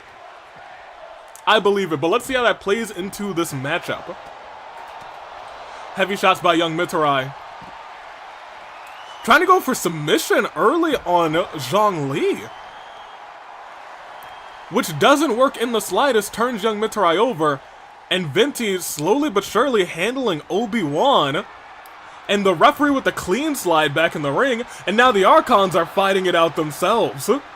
Venti gets a baseball bat, goes after Zhongli and goes for the pin. Obi-Wan is beating the heck out of young Mitsurai, tosses him into the ropes and outside of the ring. But it's falls count anywhere, so anywhere is legal to get a pinfall. Power by Zhongli. I shall resume eating, so I'll be silent for a bit. Go Persona. Chair-san. Ridiculous. And look at that. Power as well by young Mitsurai. And now the Archons fighting in the ring, both missing their moves. Zhongli, reverse DDT on Venti. His poor aching head, hopefully it doesn't vomit in the middle of this ring as all 4 competitors make their way back. And shockingly enough, a lot of this match has happened in the ring, and that's shocking to say in a tag team, or not a tag team match, but in a match where you can go anywhere. And there's no count out. I don't know what the AI is doing. It's crazy. But now they're going outside of the ring. Maybe I spoke just a tad too soon. A steel chair in the hand of Zhongli and a steel chair to the face of Venti. And look at the power, dragged him up by his hand and over his shoulders. Young Mitsurai down, but what is he doing? Lifting up Obi with one hand and just drops him down. On the other side, our Archons are fighting. Young Mitsurai tries to move from the apron, does not hit. And Obi-Wan catches him instead with a power bomb for the ages, one that would make Kyutaro proud. 1, 2, young Mitsurai able to kick out. Young Mitsurai still so okay, still fine. And now, Venti tossed back outside of the ring. And Zhongli has found a new favorite weapon. It is the steel chair.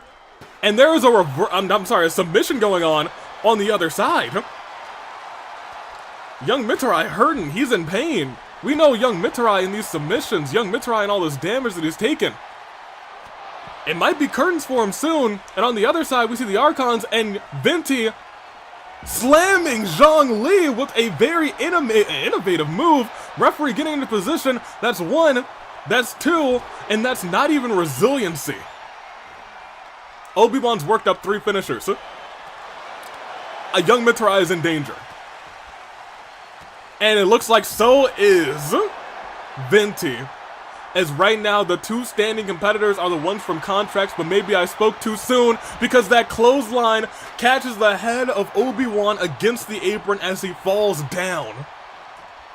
A pinfall over on Venti. Kicks out at 1, not even a 2 count. Not even a 2 count. Stomps over there, and it looks like young Mitsurai trying to help Venti. Almost gets caught for his troubles, but maybe the 2 of them can take down Zhongli. The distraction there. Ooh, lets him plant Zhongli's face onto the mat, trying to keep Obi busy so he doesn't break up the pin, but another kick out by Zhongli and not even resiliency used. Into a roll-up. Wait a minute, 1. Still just a 1 count. Zhongli now focusing on the weaker link of Team Freedom as a heavy shot and a stomp to the chest by, but a roll up in the ring by young Mitsurai. 1, 2, still a kick out, no resiliency. Oh my gosh. Goodness gracious, and a, oh no. 1, 2, Venti may have cost his own team there. Sliding the ladder in there, letting Mitsurai be perfectly slammed onto that ladder, it may have just ruined his team. It may have just ruined his team. But maybe I spoke too soon because Mitsurai with that final roll, the animation roll, gets the baseball bat and is now going after Obi-Wan. 2 of the Venti trying to go flying, and it looks like Zhongli is ready to dig up some rocks and bury poor Venti on the outside. Ugh.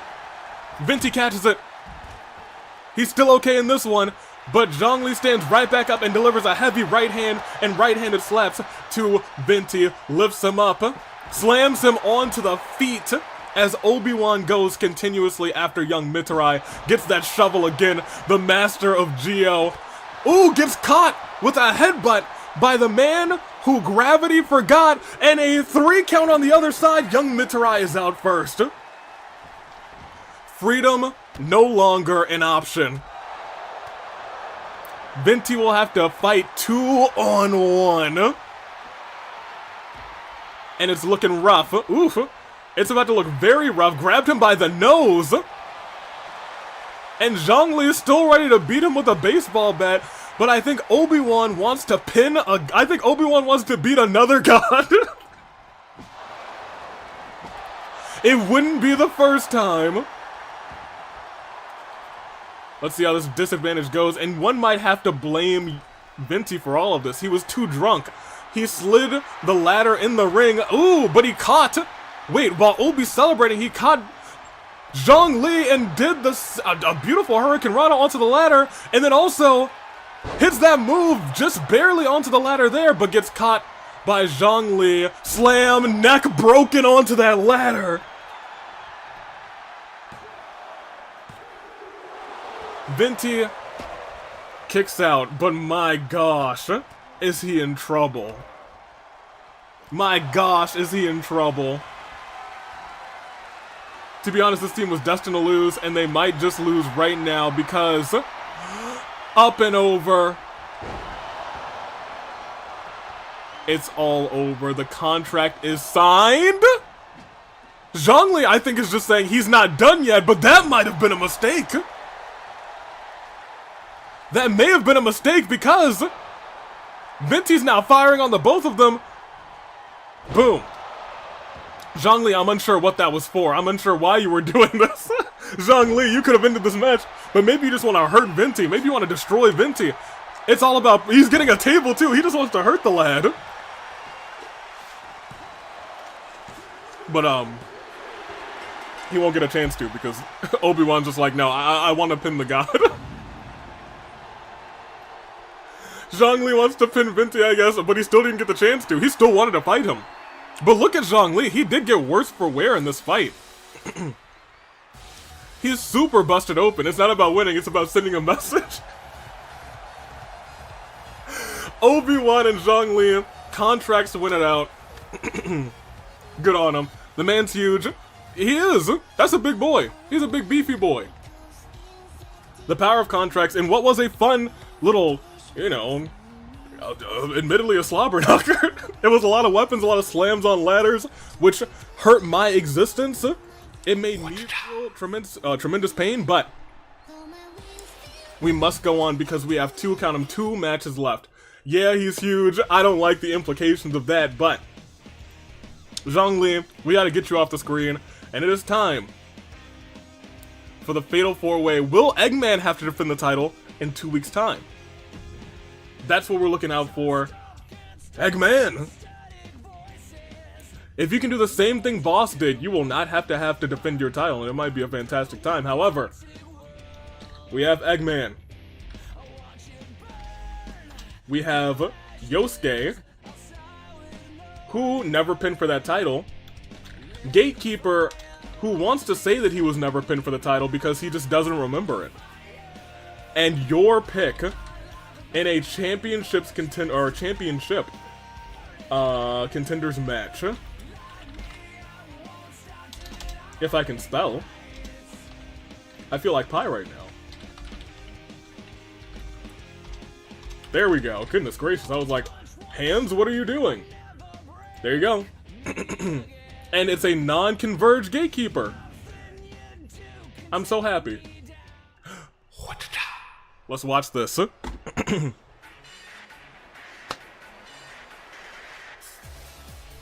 First and foremost, it is Eggman, your AvII champion. The following contest is a fatal four-way extreme rules. A shock appearance at the Rumble.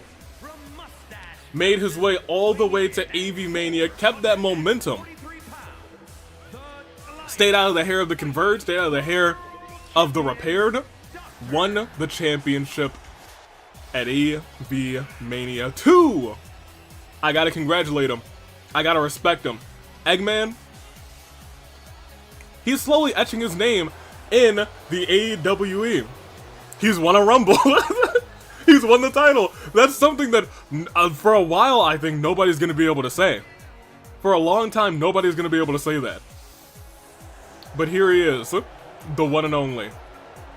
And I love him. I really do. I do love that man. Oh, man. But he's got some tough competition.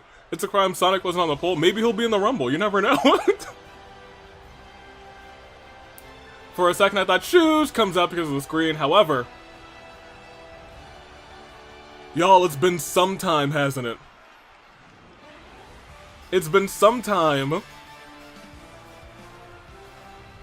since we've been able to look this man in the eyes. Welcome back, old friend. Gatekeeper! We missed you so much! He was converged among the first, and now he's back. He's smiling. We can sense the happiness in his soul. We can sense that he's thinking there's nothing to report, but he's about to kick some butt. He's about to be the gatekeeper to that championship match, and he is ready.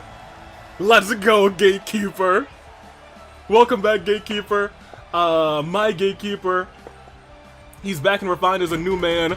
He was already the best man until he was forcibly converged, but thanks to the Repairman, we got him back. And I have to continue to reiterate, it's thanks to the Repairman.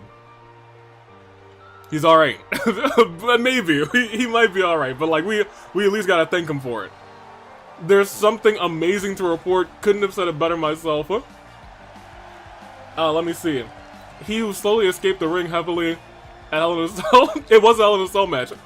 He escaped not just the ring, and the cell, but he escaped into the audience. He's got nothing to report but everything to say. I love. Oh my gosh, the lights! I'm blinded. Weighing in at 163 pounds, the Yosuke, my gosh! Goodness gracious! Turn down his lights, man! Goodness, my gosh! Purple guy! Alright, that's funny. That is pretty funny. Oh, man. We gotta get Yosuke his due.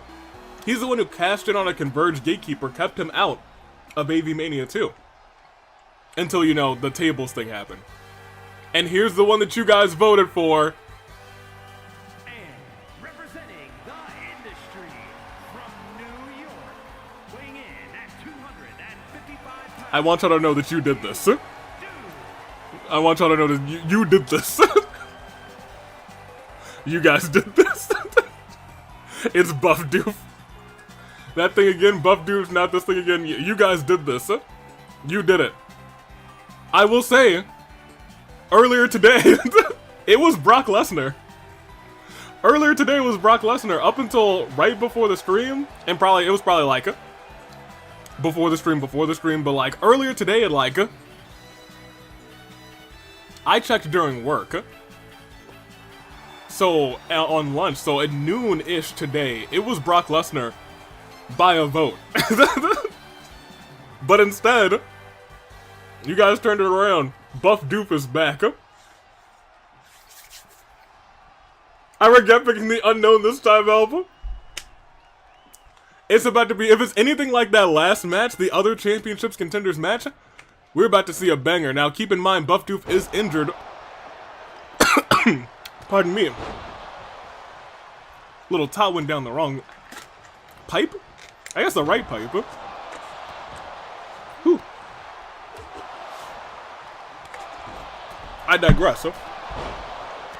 Oh, there's real strawberries in there. Every time I eat one of those strawberries, it's so good.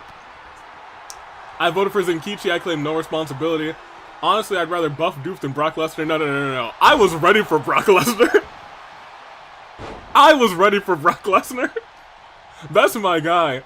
Who was the last vote? Don't be shy. I just want to bite your sensitive areas off. Oh my gosh, Cherry, why? Goodness gracious, I voted Cord. If I voted, I would have voted Cord too. We love Cord. I also voted for Zenkichi. I don't think I voted at all. Ufu. You gotta vote Kuzu. It's all about the votes. Oh my gosh! Buff Doof slamming Yosuke onto the steel steps. Yeah, we gotta pay attention to this match. Oh no! Oh no! But Gatekeeper lifting off Buff Doof with ease and slams him into the barricade, almost puts him through it. Thought I saw a wobble for a second there. Eggman focusing on the former champion, but the former champion Yosuke setting up for something super fantastic. Look at that. Eggman getting lifted up. Yosuke getting almost got tossed. Buff Doof, no, don't do this to Gatekeeper. Don't do this to Gatekeeper. Powerbomb by the Eggman. Trying to choke out, snuff out poor Yosuke. And I'm honestly surprised they're in the ring. Not for nothing. Eggman dragging Yosuke over.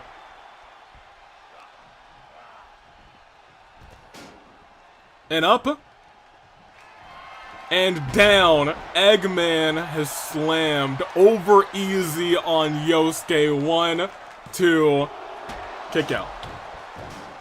Kick out early. Eggman has 3 finishers. Everyone else is just trying to build up their first one.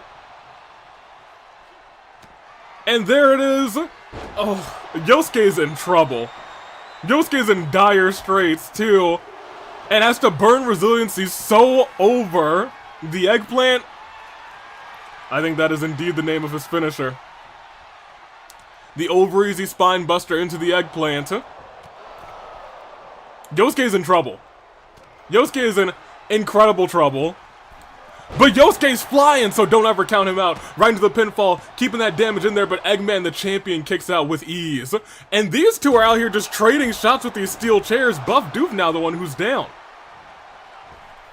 Yosuke jumping up, but the knee's up by Eggman, and if he's unlucky here, we might see... Oh, I thought he was going to set up for it again. Toss him to the sky. Goes into the corner. He's going to the top rope. We don't see Eggman climb up here too often. And he might squash Yosuke. But a roll-up by Yosuke. One. Just a 1 count. And the eggplant again. Yosuke, alright. Yosuke, I'm sorry. It's been real. You had...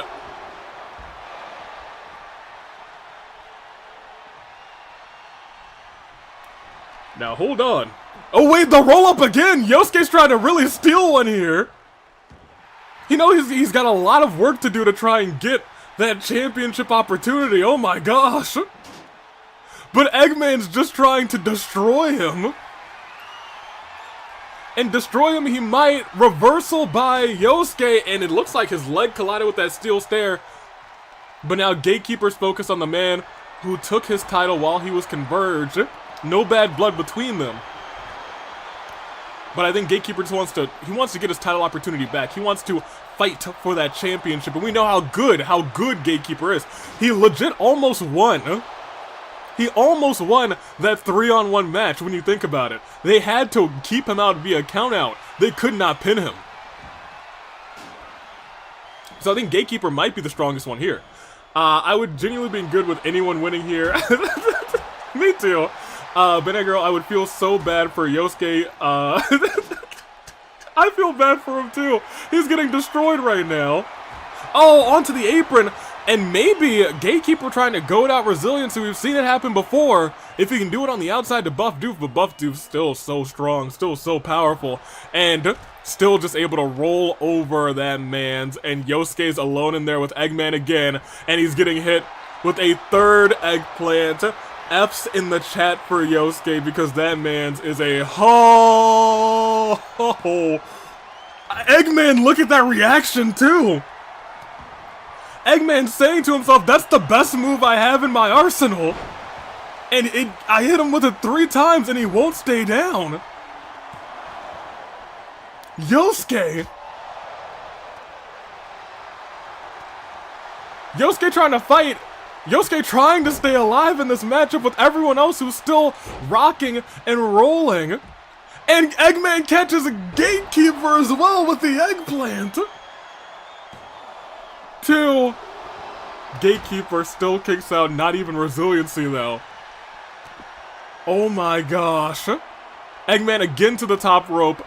He's looking to scramble the Gatekeeper. He's up and he's down. Right onto the skull. Right onto the helmet of the Gatekeeper. Lifts him up. He was thinking about the eggplant, but did not quite get it. And now, Gatekeeper setting up for that something. No, that's not something to report. That's nothing to report. Back into the bridge, into the 2. Eggman kicks out. Oh my gosh. Oh my gosh. Gatekeeper setting up again. If Gatekeeper can hit this, get that pin. But no, Eggman reverses. The champ reverses.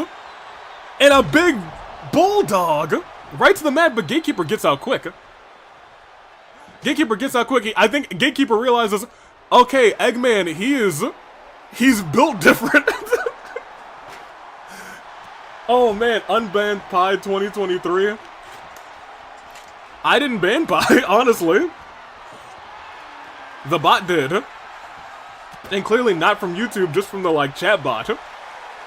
The displays on the screen.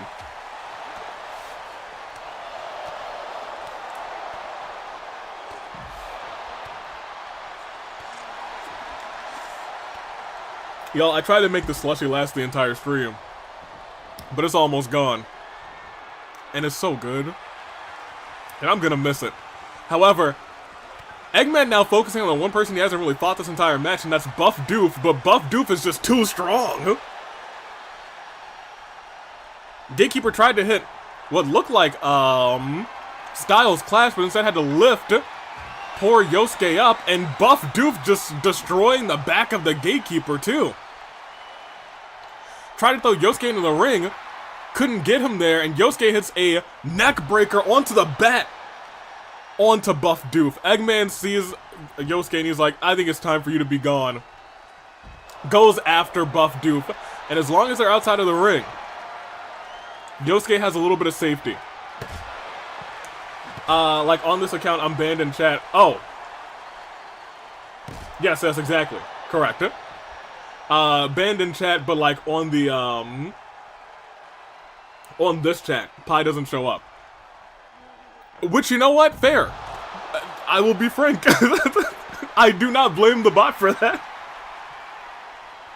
But I'll look into it. I don't know where that ban list is. I have no idea. However, going into it, oh no, not again. Goodness gracious, thumb right to the throat, spiking Gatekeeper 1, 2, and Gatekeeper forced to use resiliency. Buff Doof. Remember when I said that Eggman was built different? No. That man's built different because he was going for it again, but Gatekeeper said no, lifts him up, catches him quick, and Styles Clash rolls him over into the pin. 1, 2. Buff Doof also forced to use resiliency. It is anybody's match, baby. Oh my gosh. But it might not be Buff Doof's because he walked right back into a Styles Clash. Roll him over. 1, 2, and Buff Doof. No way. The spike again. Oh man, I have no idea. Just, can he kick out? No, that's it. Gatekeeper's out of this one first. But Buff Doof gets caught. Eggplant. 1, 2. Yosuke breaks it up. Yosuke breaks it up because I think he wants to make sure he can pin Eggman. He knows the only way he gets this title opportunity is if either he wins or if he pins Eggman. But I don't know if you want to be alone in the ring with Buff Doof. Oh, and it looks like a temporary alliance as they team up on poor Yosuke, high-flying Hanamura. They're trying to ground him, and they might do just that as the eggplant hits one more time and injured Yosuke. 1, 2, 3. Yosuke, you fly no more. You are out of this one. Eggman looking to make sure that he doesn't have to defend that title. And with that, oof, over easy spine buster. Eggman says, get on up. Goes after the ankles of poor Buff Doof. Eggman knows he does not want to defend his title against this monster. But I'll be frank, if there's anyone who can beat Eggman right now, it is Buff Doof. But after these sledgehammer shots after sledgehammer shots, I don't think it's gonna happen. In fact, think about it this way. Eggman hasn't taken that much damage in this match. Eggman has not taken that much damage in this match. That's wild. Title not on the line right now. And if Eggman wins, the title will not be on the line at Fracture. He rolls into the ring, gets hit by Buff Doof, but he kind of just powers out of it. Lifts up Buff Doof. Buff Doof able to get over Eggman's head, lands on his feet. Eggman gets kicked in the leg a couple times. Buff Doof, slam! Belly to belly slam. He's rolling over Eggman. Eggman's down. He's down for 1. He's down for 2. Kick out. Oh no, there's a kick out. If Buff Doof wins, I'll name my kid after him. I don't know if that's a great name, but look at that! Caught him into a Samoan drop! Buff Doof! Buff Doof out of nowhere 1! Buff Doof 2! Eggman kicks out again. The champion gets the shoulders up at 2.5. But Buff Doof has the baseball bat. And did you hear the sound? It's like cracking an egg. But Eggman's ready, and the eggplant hits again! The champion's just too strong! And that is one, that is two, and Eggman's title is safe next week. Both champions win their championship contenders matches and stand tall. Oh my gosh! Eggman, I'll be real. You earned it. You did earn it. Neither, and that's the first time that both championship contenders matches resulted in the champions winning. Eggman, you earned it. And I'll be frank, it was a great match. It was a great match. Oh my gosh. Whew.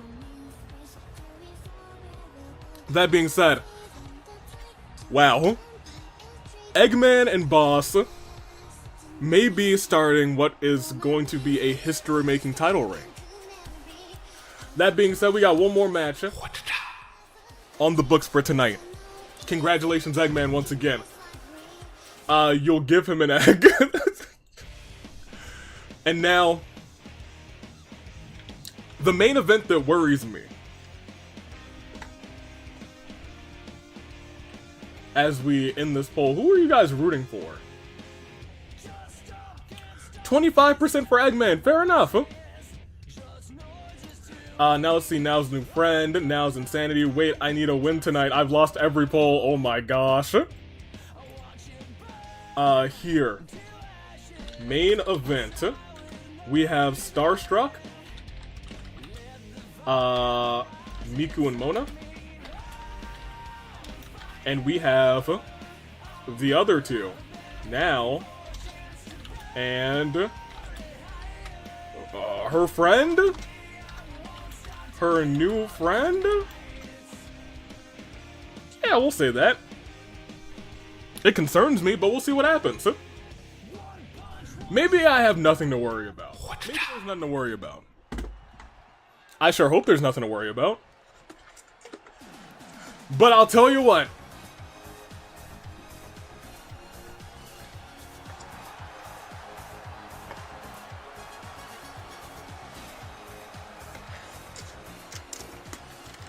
First of all, blessed be Sonic Slushies. They've got a customer for life now. Man, I've never had them with real food in them. It's real good. I'm gonna be talking about it forever. Here's the thing.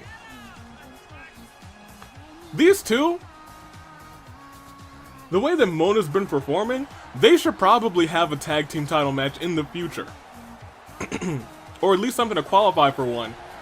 Because that's how this all started. They had one and Miku came in injured because of Sara. So one can say that they never got their fair shot, but maybe they just want to put a show on for the crowd. And I don't know why everyone keeps wanting to start this beef with Miku, but let's see just who Now's friend is. Or let's see Now. That's fine too. Out comes Now, and there's still nobody there. There's still nobody there. Is this gonna be a... Is it gonna be a handicap match? Huh.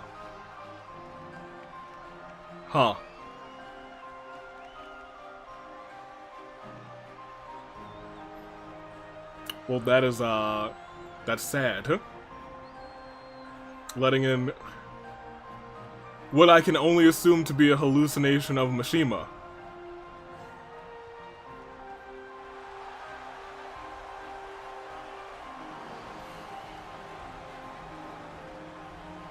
The thing is, I don't even know how we can help Now at this point. Now, alright, this concerning poor Now. Hold up, let her cook. Letting in Mishima's ghost. Wait. What's this high-pitched? Goodness gracious. What? Wait. From New York, Oh no.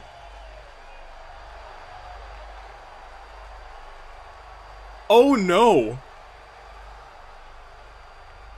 Oh no!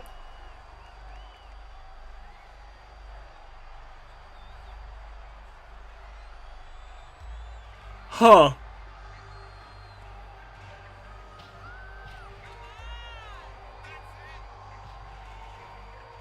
Huh. Huh.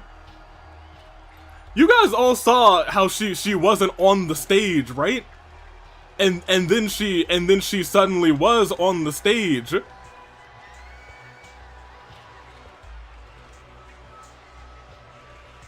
So,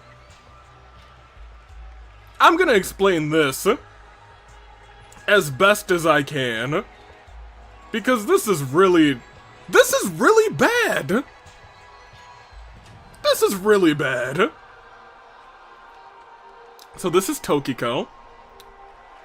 She is the leader of essentially a cult organization called Nice. This is essentially really bad. Their organization believes that the world is a simulator, and if they can break the simulator, they can escape. So this is really not good. This is not good. That's not good. That's not good. Now isn't crazy, it's worse. Yeah, okay, so this is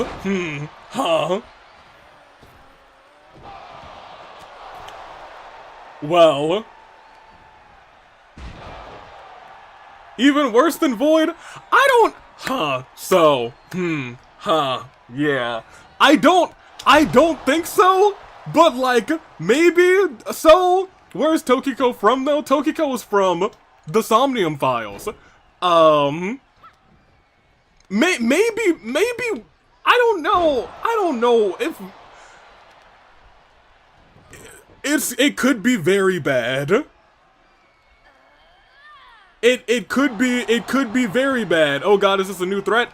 Yeah, I wouldn't say worse than Void, but it's not good. It's not good.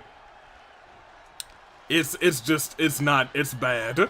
She thinks she can bring Mishima back because he isn't really dead. Exactly. That's exactly what's going on. Jessica, I could not have said it better than... I couldn't have said it better. That's exactly what's going on. That's exactly what's going on. And I think, essentially now, may have joined Nice. Now may have joined this cult. And that may be what's going on. Cult organization, never heard of them. Well, we might have to talk. No, this can be worse than what... Yeah, no, it can. It can.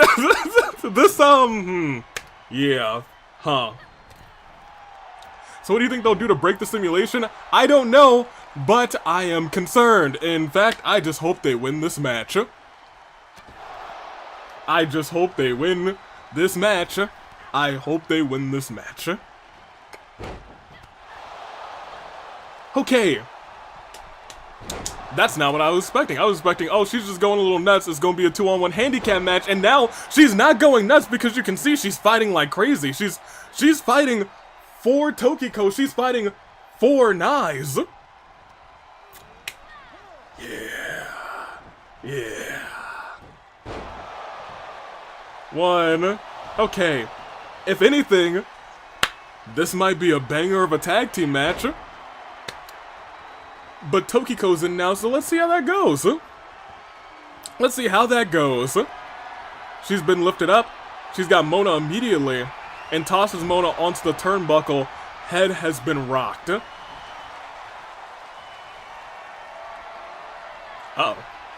And then Mona goes right back after now, but now able to reverse it. We need Iris Alpha, she warned us in advance. Well, okay, so look. We do have Mizuki, which is great. Seriously, never heard of this group. Was this until now, an underground group? Well, no. I wouldn't say that, but you know, if you haven't heard of them, it's for the best. but I think we may all be unfortunately learning soon. We may all be learning very, very soon a whole lot about Naix, N-A-I-X. Yeah. Let's hope this isn't a Void or Repairman situation where losing survivors join the evil. And I feel like this feels like more of a Repairman-esque threat. But also a Void-esque threat. Now hold on. The more I'm thinking about it, the more I realize this could be really bad. This could be exceptionally dangerous. Easy solution. Me and Cherry convinced the crazy lady to play Splatoon. I mean, go on. If you can, please do. I swear on Miku's. You swear on what, Sharmila? I refuse. I'm not going to read that. I refuse indeed. AvI, don't forget the rat at the end. This can be much worse than Void. I mean, like, yeah, that's unfortunately where I assume that this may end up. So what if she breaks the simulator? It'll be fine. What if, like, Tokiko's able to...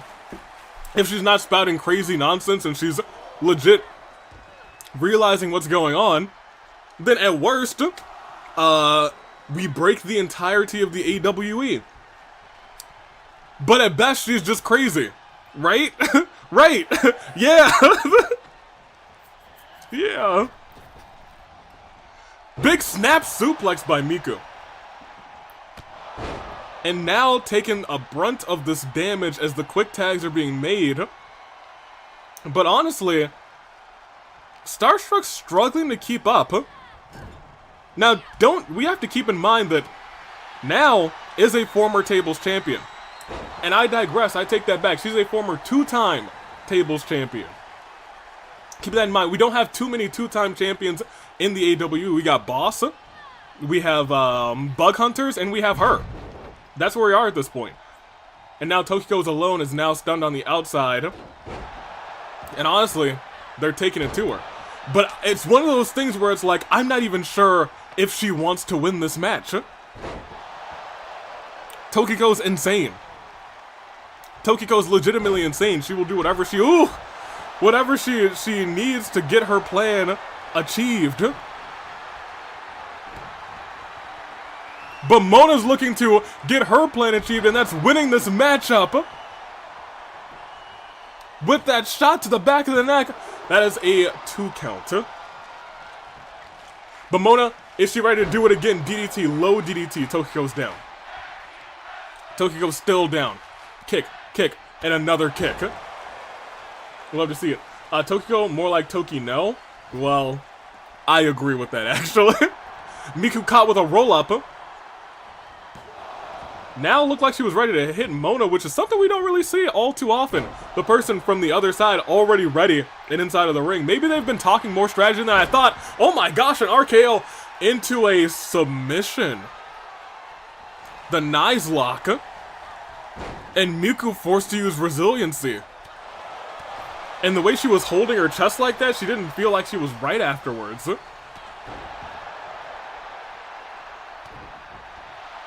I feel like Tokiko was lying in wait.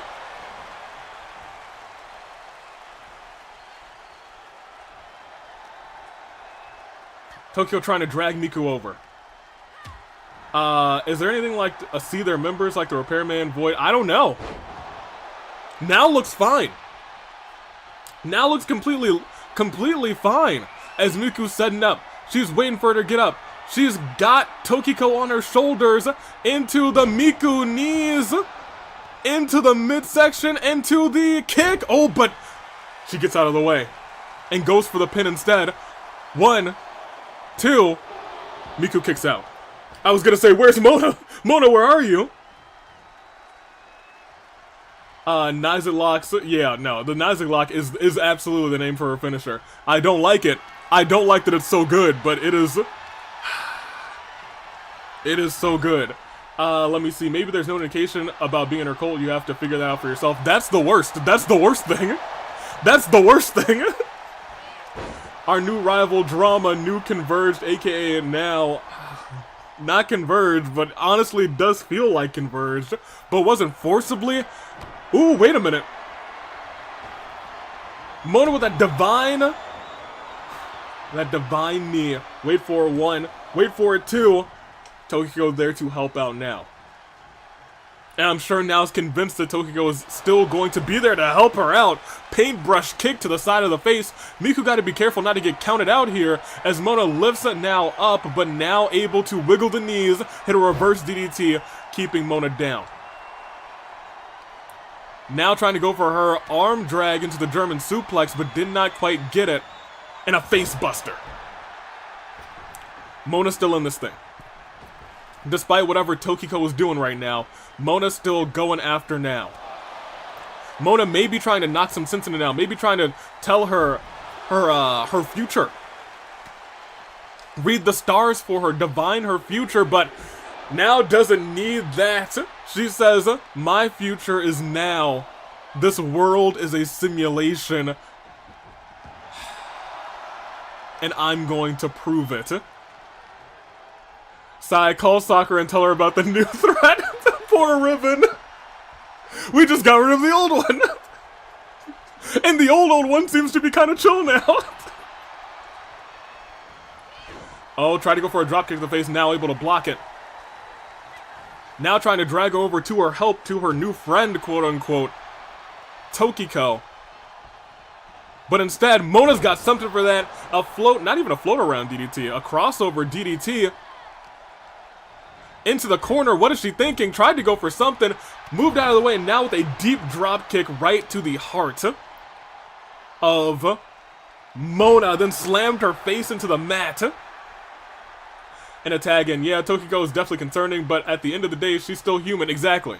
That's the one thing that's fine about this. We have someone who's bad, but is still human. Still human, and that's great. What is Mona doing? Wait, we've seen her do this before. The superplex rolling back up into the Falcon's Arrow. And that's 1. That's 2. Tokiko forced to use resiliency. Tokiko's still hanging in there. But I'll tell you what, she might not be hanging in there for long because it looks like Mona's setting up for it again. Tokiko at the top rope. And Mona said, if one time it don't keep you down, this time it will. If at first you don't succeed, try again. Into the pin, 1, 2, but a kick out. I'm sorry, not a kick out, a breakup by now. And Mona's not happy about it. Mona said, I see the stars and this is my victory, but somehow now was not in her divination. How can that be? How can that be? Mona carrying hard. Mona always carries this team hard. She really does. Uh-oh. No, not the Nagisa locks. No. And she's all the way in this other corner.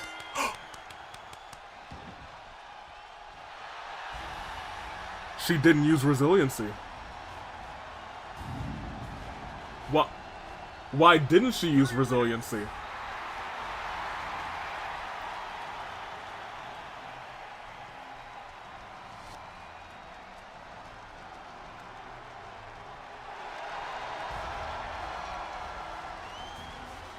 Huh.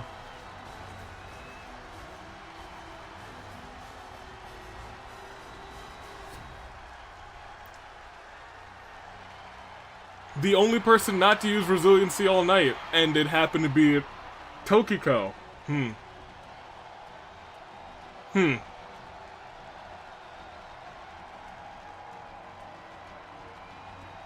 Hey, Avi, I'm worried. Yeah, maybe me too. Knives is inevitable. Yeah.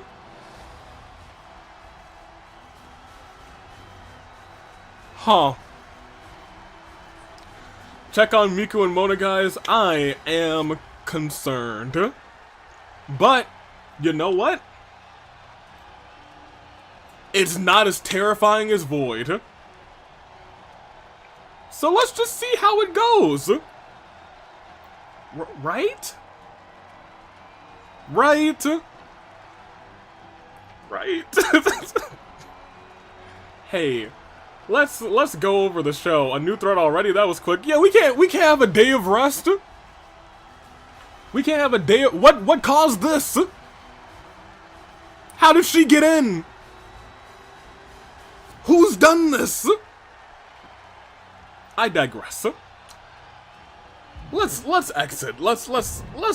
We did it. They want to, oh no.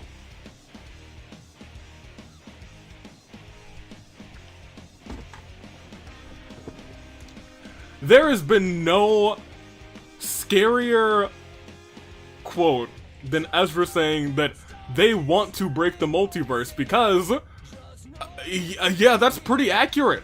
That's pretty accurate. Miku, I don't know if I want you to become relevant to the main lore, right? I'm scared for Miku. At least she's human, unlike Void. She seems beatable, right? She seems beatable. Banana Girl says, I don't like Now's new friend. No, it's pretty bad. Assimilate chance. Honestly, this sounds less threatening Void. Then I'm not worried. So, you know, Kuzusoda, I believe in you. I'm less worried too, but hopefully this is not the start of something that goes horribly wrong. Because this is not my fault. This one's not my bad. I can't be blamed for this one. This one's not on me. I didn't restart any matches this time. Yo, I'm in the clear. I'm in the clear this time. We'll see what else happens, but like, goodness gracious, oh god, not again, says Zhao Julio. If Mona gets on Tokiko's side, we are royally screwed. Oh no. Don't give her any ideas! So this is really, okay, so here. Okay, we're gonna catch up with the chat real quick. What if Monaca joins the club? She's beatable even if she's still alive. About to hide in the spirit world and watch the chaos unfold again. Matthew Clover, I hope we don't find anyone split down the middle before next time. Oh no. Oh no. Oh no. Oh no!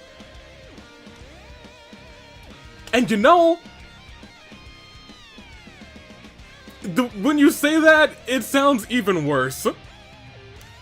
Because our arena is kind of split down the middle, isn't it?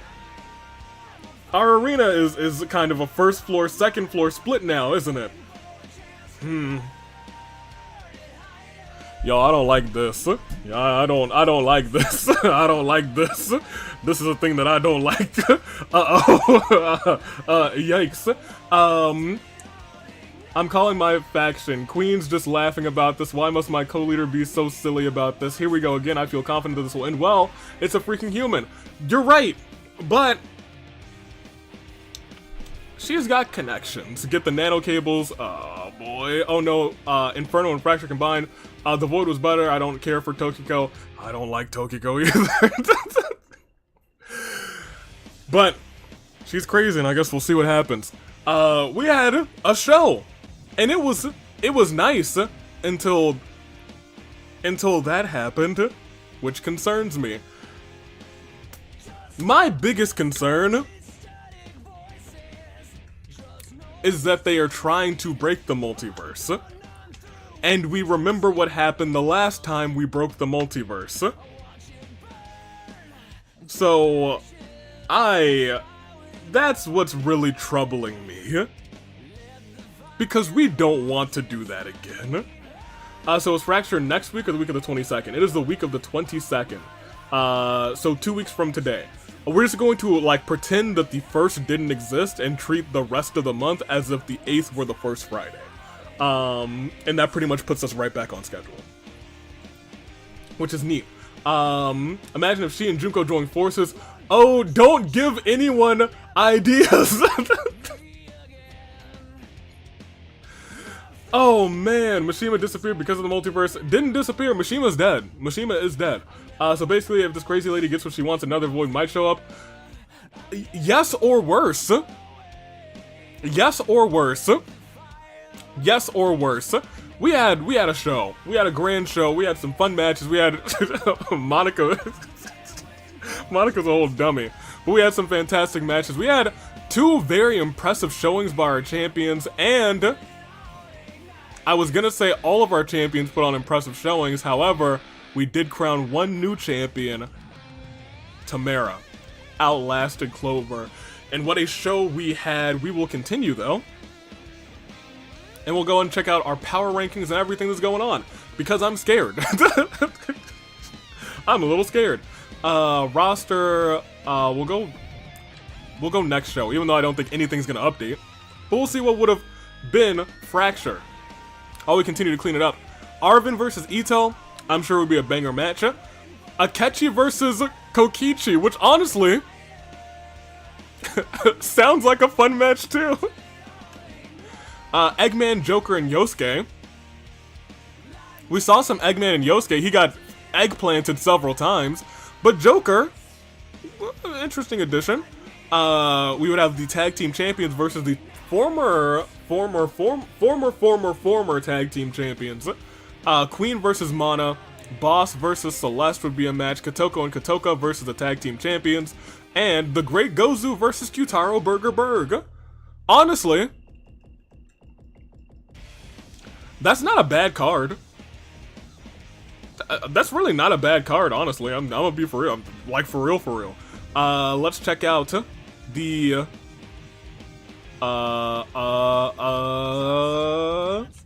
news. Let's go to news first. So, La Señora's cleared.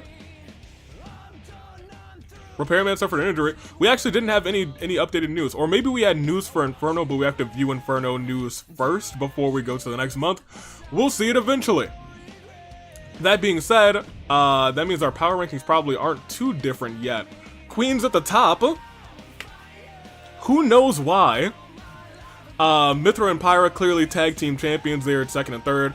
Kazuichi 4th, Mona 5th, Kotoko 6th, the United States Aviator 7th. That's the highest that Avi's ever been.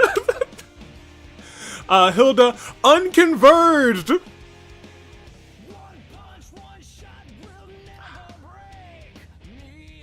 You love to see it. You do love to see it. Kuzuzo said, I'm gonna leave now. I got things to do and I gotta eat dinner. Please go feast. Go get yourself nourished. See ya. Later, Kuzusoda. It's so good to see our converged folk no longer converged. Incredible. Miku. Great.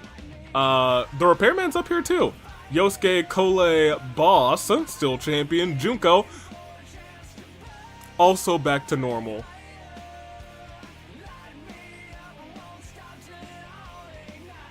I don't even care if the roster's not updated. It's just nice to see everybody back to normal. Mew, also back to normal. Ito, Kanji, Camilla, and Kotoka. That's rounding off your top 20. And Paimon's there at 21st, so we might as well acknowledge her.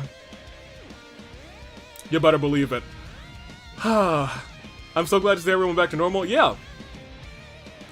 But I'm not glad to see Tokiko, so we're gonna have to figure some stuff out, aren't we? We have to figure some stuff out. Alright.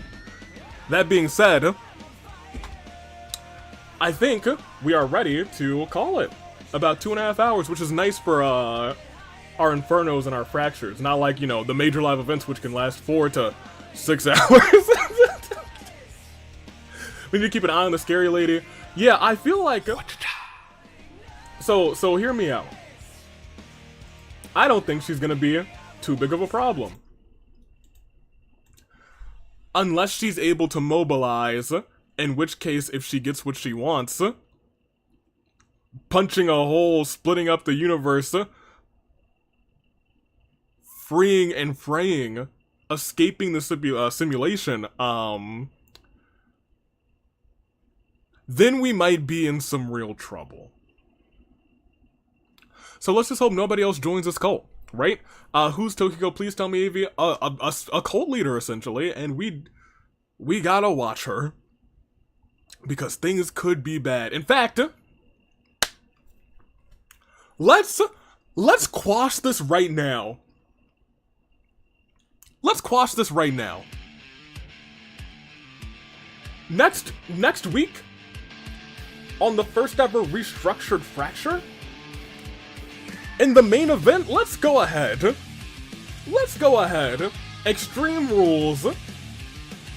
I'm thinking, in fact, not even Extreme Rules. a match that she's almost never lost.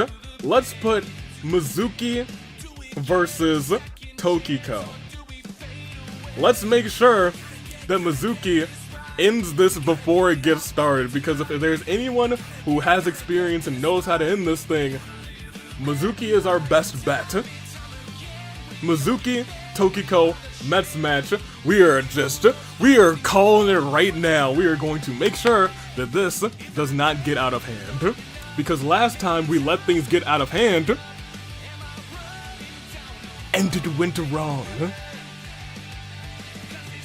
So let's not let it get out of hand this time. That's our main event in 2 weeks' time. Because I'm not letting this get out of hand. Not this time. Not my AWA. Not when I was just cleaning up. Not when I was just cleaning up. Hopefully this doesn't backfire, AvI. AvI, I don't know about this one. Oh yeah, please let Iris come out with Mizuki at ringside. Mizuki extra large, let's go. Well then again, it's not Sakura, so you know what, let's go. Oh yeah, Unstoppable Mizuki, finally AvI makes a rational decision. What do you mean? All of my decisions are rational. AvI the janitor cleaning up messes, can't wait for the next show. You're dang right, DJ, and it'll be here in 2 weeks' time. The first time that we're still working on the set for Fracture, but it's looking really good. I'm very pleased with it. I don't think we'll see as many injuries because of the ruined flooring. But I digress. This has been our show, and that is not the song for this time. Was Def expecting that to be a dojo match with Sakura? No. Sakura has been tangled up in these shenanigans for far too long. For far too long. Since December, Sakura's been fighting the main bad. I gotta get someone who's got experience with the main bad this time. So, Mizuki, I trust her, especially after all of her showings. And I'm gonna make sure that Aiba's in her head. We gotta make sure that Aiba is in her head.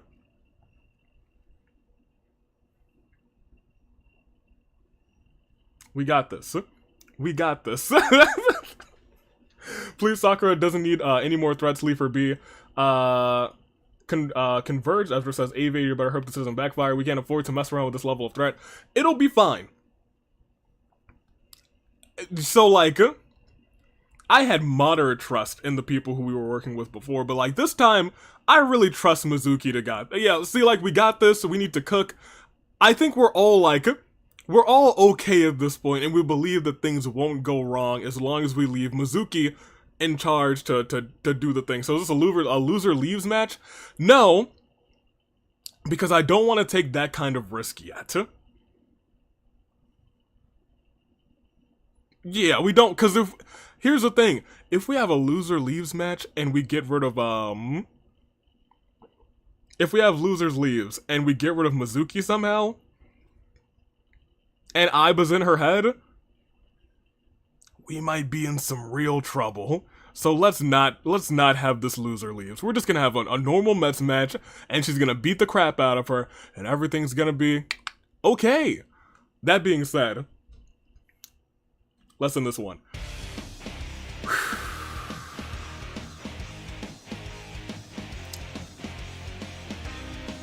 Things are fine. The only thing we're really worried about is now, but we're gonna get now out of knives. We're gonna talk some sense into her, and everything's gonna be okay. Yeah? Yeah. So, until 2 weeks from now, the first ever Fracture, we're gonna restructure that arena. It's gonna be beautiful, it's gonna be fantastic, and it's going to be awesome. So until then, thank you all for coming, thank you all for watching. Toodaloo, Flight Crew. Watch out for knives. Watch out for knives. And whatever you do, don't watch any like weird videos that seems a little like almost 90-esque, but like with weird transitions and what. Don't look at any of those. Just don't do any of that. Things will be fine. Things will be okay. Don't watch anything strange. I'ma head out. I'ma go. I shouldn't have said anything. Oh man, I hope I'm not giving people ideas. I'm gonna go before I give anybody ideas, and bad things happen. Toodaloo Flight Crew. Thanks for watching. Don't join any cults.